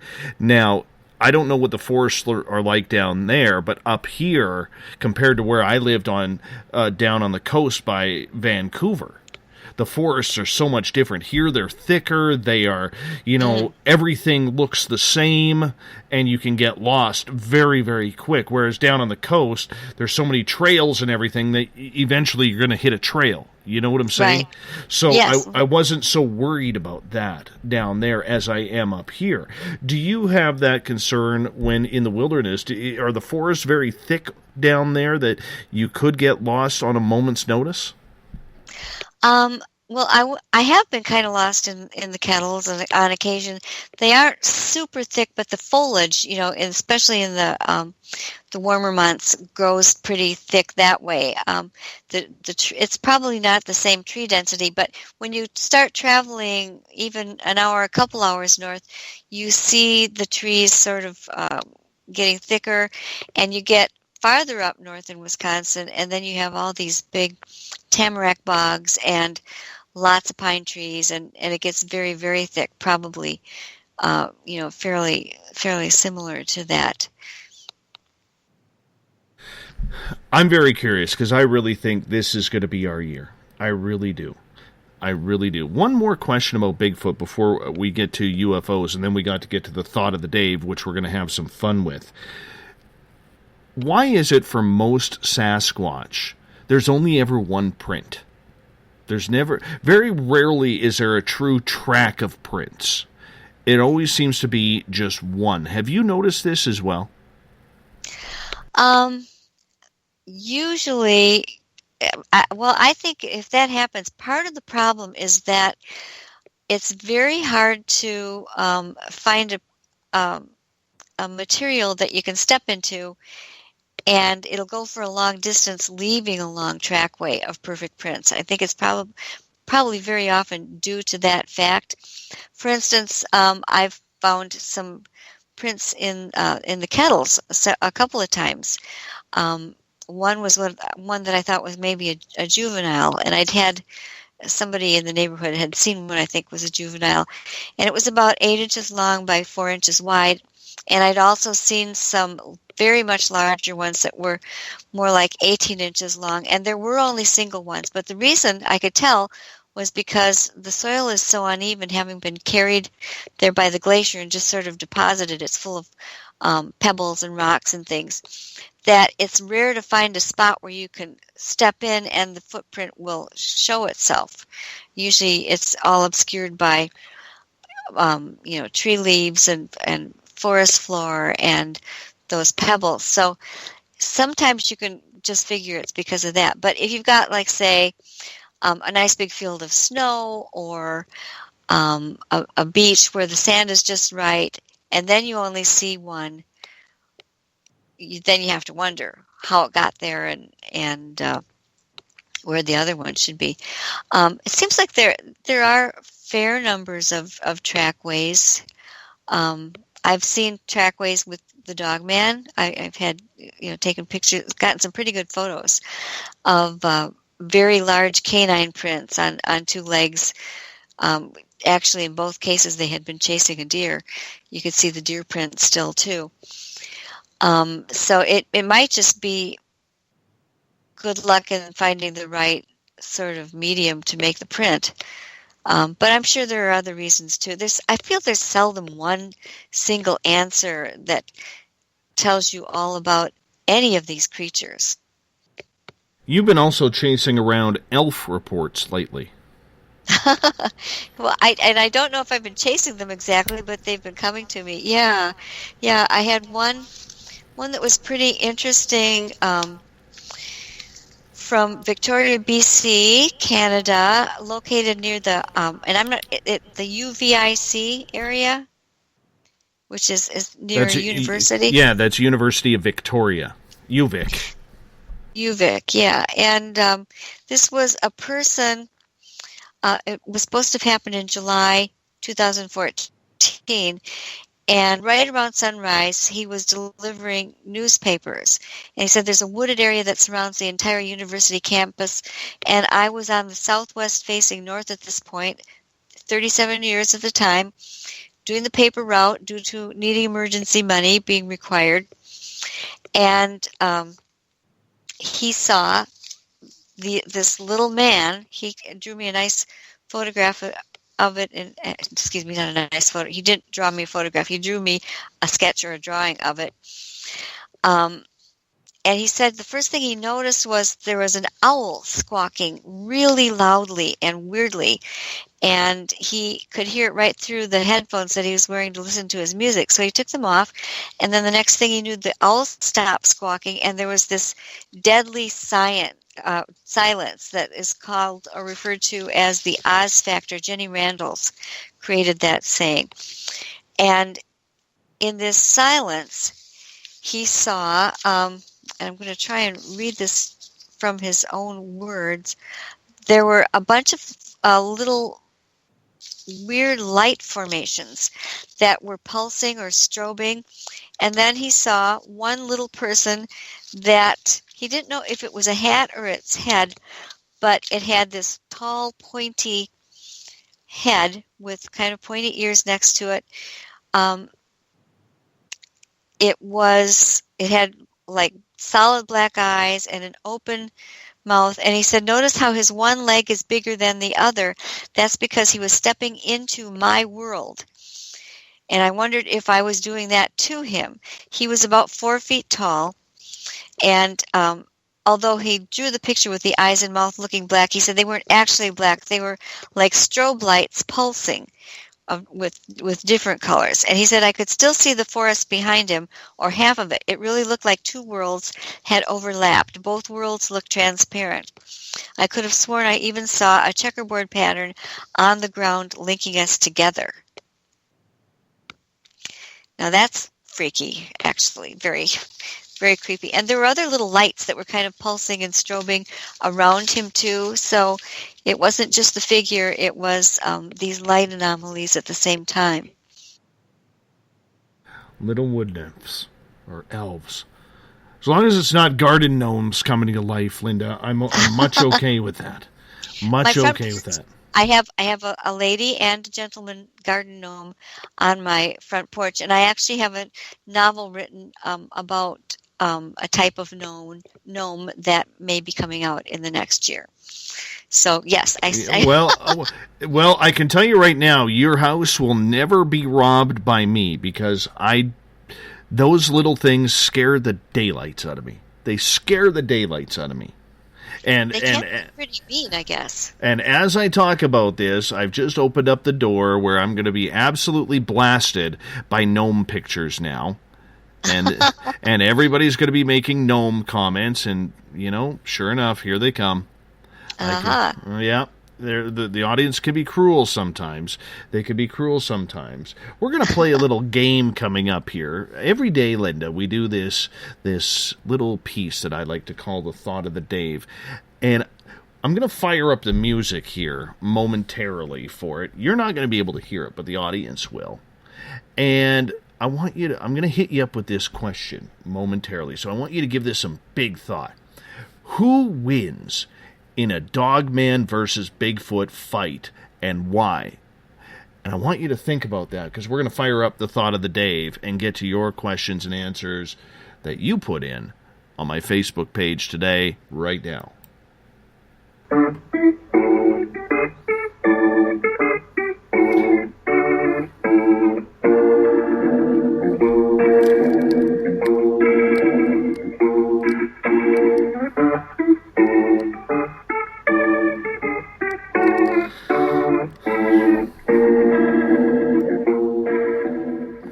Thought of the Dave happens every night on this show at this time, where we put a daily question up on my Facebook called the Thought of the Dave.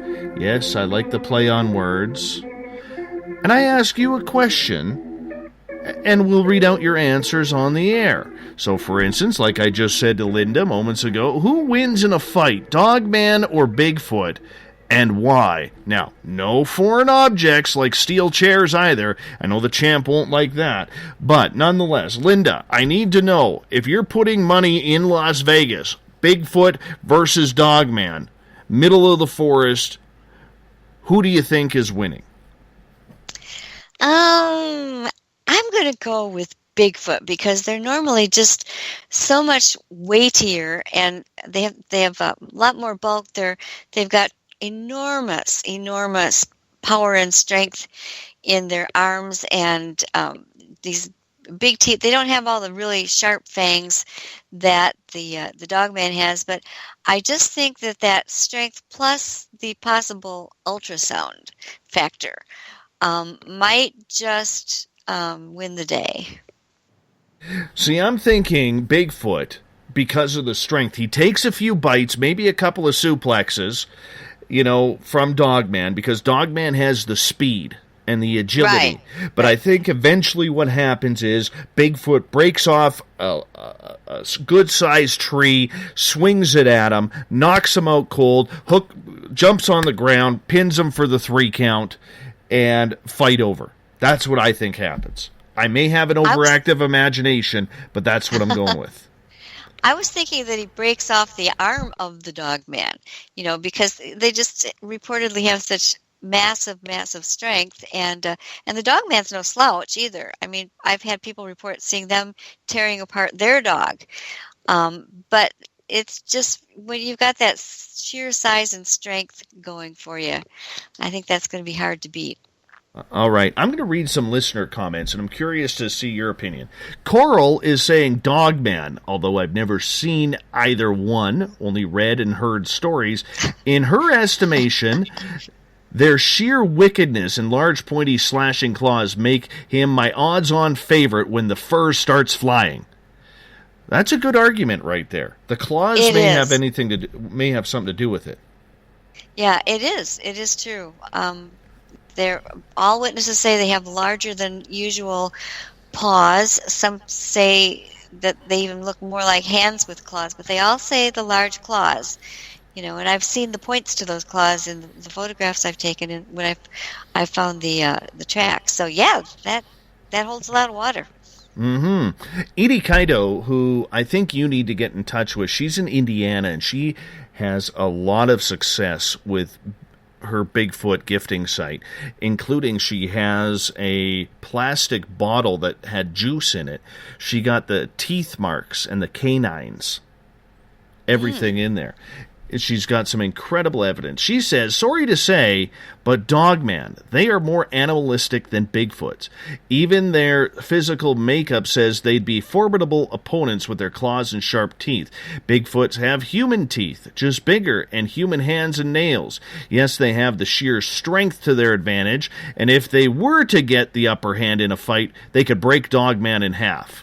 I think she's, I think it's 51-49 there for Edie. Yeah. I think, and I agree with her. I think they could break Dogman in half. Unfortunately. Yes, I think they could snap him. Have you ever heard of any filed reports of these two creatures actually going at it? I think there's one that's been kind of making the rounds. I have a feeling they avoid one another. They seem to both like to follow deer, so you'd think that there would be conflicts and something like this would show up, but they seem to somehow work it out. I don't think that they particularly like each other, but if they would be competing for the main protein meal, which would be the deer wherever they are, and I think that would be the basis of any skirmishes. Well, Adam here, who he likes to go by Ad Gnome because he has a gnome addiction, just to bug me. He says Bigfoot can probably throw gnomes faster than Dogman and spear them with the pointy hat, so I'm on Team Bigfoot. I'll race through a couple of these. Gnomes as weapons. I hadn't heard that before. Gnomes as weapons. At least they're good for something. Chris says, I vote Dogman, as there have been speculation there are some Bigfoot that are not aggressive. I don't think I would. I think a 500-pound. You're buying that. Well, I've heard there are Bigfoot that are not as aggressive, but I've also heard that there are Dogmen who are not as aggressive.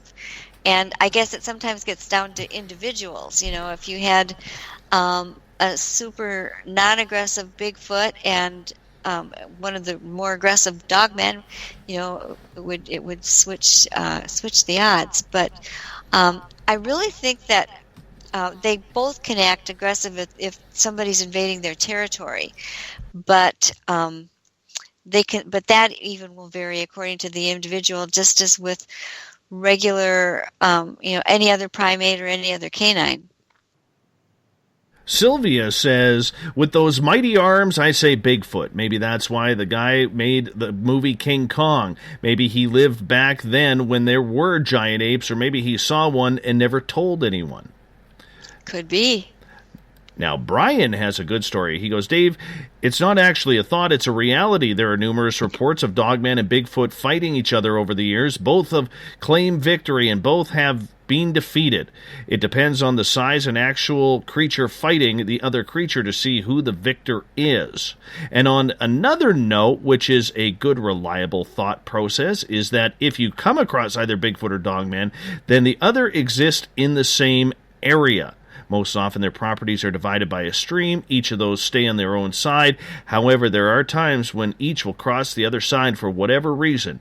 Most often than not, it's Dogman crossing the line first. That Dogman, he's like a cat. He reminds me of a house cat that's just pissed off for no reason, Linda. Well, the Dogman does have a big advantage over Bigfoot in one way. Remember the one that I was talking about, it's caught out in the field and it has to resort to freezing like a statue. Well, all the Dogman would have to do is drop down to all fours. And then he just looks like some big kind of weird dog, but you wouldn't think too much of it. So there's a big advantage there. And I've often said that right since the very beginning, that they are often found in the same general areas, but when I map them, what I'll discover according to the sightings is that they'll sort of carve out little territories within that general area. So it's kind of like you stay on your side, I'll stay on my side, but they both are after the same protein animals, deer, turkey, whatever they can find in that way. So they're competing for the same food, so it makes sense that they're in the same general areas, but still looking out for their own number one in terms of the prey. Matthew, I think I'm supposed to announce this in a wrestling type voice, so I'm going to put my announcer's voice on. And he says, the wild man from the Pacific Northwest, weighing in at 500 pounds, standing over 8 feet tall, Bigfoot is your champion. Well done. Thank you. Wendy says, I'm thinking Dogman, only because they are vicious and probably fight dirty. But if it were anywhere fair, Bigfoot would tear one in half, I am sure. Yeah, I could see Dogman, just kicking him in the nards or something to get the upper hand. I could see it being, a dirty fight like that. I really could. Really could. Well, I think they'd each be trying to survive, and when something can be totally docile and nice, and then when it's in a life or death struggle, they behave completely differently because they're defending themselves. It's that way with humans, right?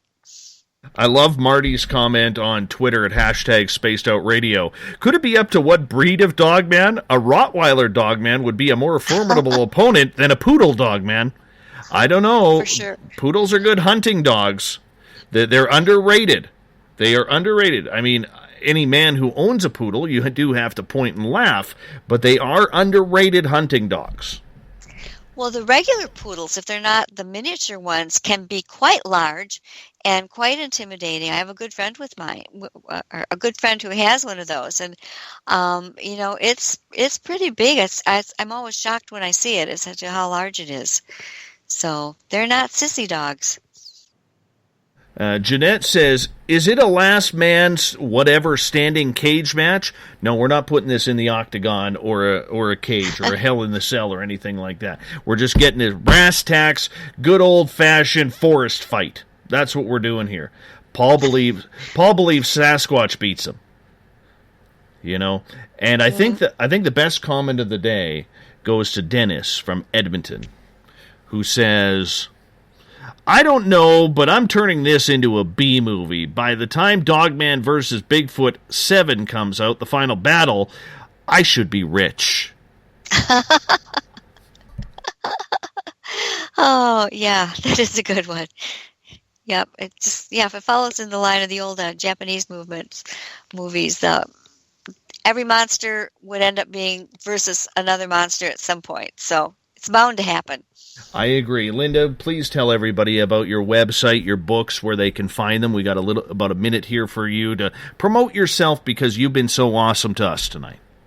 Oh, thank you. I really appreciate your having me, and a big thank you to all of your listeners. I appreciate that too. And it's pretty much at lindagodfrey.com. There's no WWs. It's my blog. You can check through other sightings and things. I've been a little lax because I've been trying to get a book published and finished, and I'm going to be posting some new things, and also my summer and fall speaking schedule very soon. But there's a book list there. There are pages for various things. You can read all kinds of really weird sightings, things that don't make it into my books always, but they're very interesting. So there's that. I'm on Facebook as my author page is Linda S. Godfrey. You can find it just by searching for the page. I'm on Twitter as Linda Godfrey, and that should about do it. But there's all kinds of things at lindagodfrey.com. There's links to the other stuff and a form that you can fill out if you have been harboring a secret memory of an encounter with one of these creatures for years, or you just saw one and you'd like to report it to someone. I'm always glad to listen. And much love to you, my friend, for coming on for the full 3 hours. You're so much fun, and we're got to do this again, not 10, 12 months down the road, but maybe like 4 or 5 months down the road. I would appreciate that. Agreed. That would be super. Very much. Absolutely. Linda, you hold on. I'm going to wrap this thing up, if you don't mind. We got Mr. Ron Bumblefoot THAL rocking in the background with Little Brother Is Watching. Bumblefoot is the official music of Spaced Out Radio, rocking us in and out of every single show. We appreciate the guitar god's handiwork for Spaced Out Radio. Tomorrow night on the program, we got Nicole Strickland coming in. We are talking paranormal practices. So it's a ghostly night for a Friday night as we end off the second week of February. Great to have you with us. We also want to say a big thank you once again to Linda Godfrey for being on the show for 3 hours. She is absolutely amazing. Please go get her book, Monsters Among Us. If you like Dave's story, she actually has one of my UFO stories in there. I'm not telling you which one it is, but you got to go in there. It's about a black triangle. Got to go buy the book. It'll be well worth your read. Monsters Among Us. Want to say a big thank you to everybody who is listening at work, at home, in your cars for being a part of this show. The Twitter crew at #SpacedOutRadio. You were absolutely amazing tonight. Thank you so much for all the fun. Everybody on Periscope.tv. I will be over there right after the show. We're going to rock out. We're going to answer some of your questions, so stick around. Periscope.tv/SpacedOutRadio. Everybody in the Spreaker chat room and the veterans in the SOR Space Travelers Club. What a great time we had, my friends, because together we own the night. I'll talk to you in 21 hours from now. Mr. Bumblefoot, we need a favor. We need you to take us home. Good night.